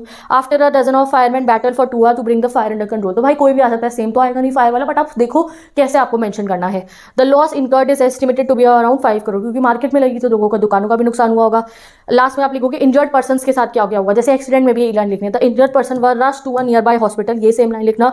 Many people sustain minor burns, ठीक है, ये तो फायर में ही आएगा खाली। The governor has announced an inquiry into the mishap, the police is investigating the matter, बस एक्सीडेंट में भी यही लिख देना that the police is investigating the matter, ठीक है। तो ये हो गई हमारी न्यूज़पेपर रिपोर्ट भी। नाउ लास्ट में आई विल शो यू, ये देखो ये एक होमवर्क क्वेश्चन है आपके लिए। You are Rohan, staff correspondent the Tribune के, write a report on train accident that kill 70 people in Odisha. तो जो ओडिशा में ट्रेन एक्सीडेंट हुआ उसके बारे में आपको रिपोर्ट लिखनी है। ये तुम्हारा होमवर्क क्वेश्चन है, इसको ध्यान से पढ़ लो, इंपॉर्टेंट है। और ये आपको हिंट्स दे रखे हैं कि triple train crash in Odisha, ठीक है, कौन कौन सी ट्रेन क्रैश हुई, ठीक है, और जो है रेस्क्यू ऑपरेशन में क्या हुआ, पीपल ट्रैप थे। ये आप रिपोर्ट बना के लिखो प्रॉपर अपने न्यूज़पेपर के लिए। आपको नाम बता रखा है रोहन हो, स्टाफ रिपोर्टर, और कहाँ के, द ट्रिब्यून के, ठीक है, जगह भी आपको बता रखी है। तो ये इसका आंसर मेरे पे सॉल्व है, बट मैं अभी नहीं बता रही हूँ आपको। This I will upload in the community, आपको इसको घर पे सॉल्व करना है, ठीक है। अब ये कुछ टॉपिक्स देख लो आप लोग जो आपके रिपोर्ट राइटिंग में आ सकते हैं। I am just not reading them, आप अपने आप रीड कर लीजिए। ये स्कूल की रिपोर्ट के हैं ये सारे, और ये आगे आपका जो है बेसिकली कि स्कूल में किस कोई भी फंक्शन इवेंट ऑर्गेनाइज कराने के, ये आपको लिखने को आ सकते हैं। कोई भी आ जाए सब में आपकी ये वाली लाइन जाएगी जो मैंने आपको ये लाइन कराई है। तो इसको स्क्रीनशॉट क्लिक कर लो, वरना मैं आपको PDF भी प्रोवाइड कर दूंगी, वहां से देख लेना। तो with this let's end this video, मिलेंगे नेक्स्ट वीडियो में। Bye bye, take care and best of luck.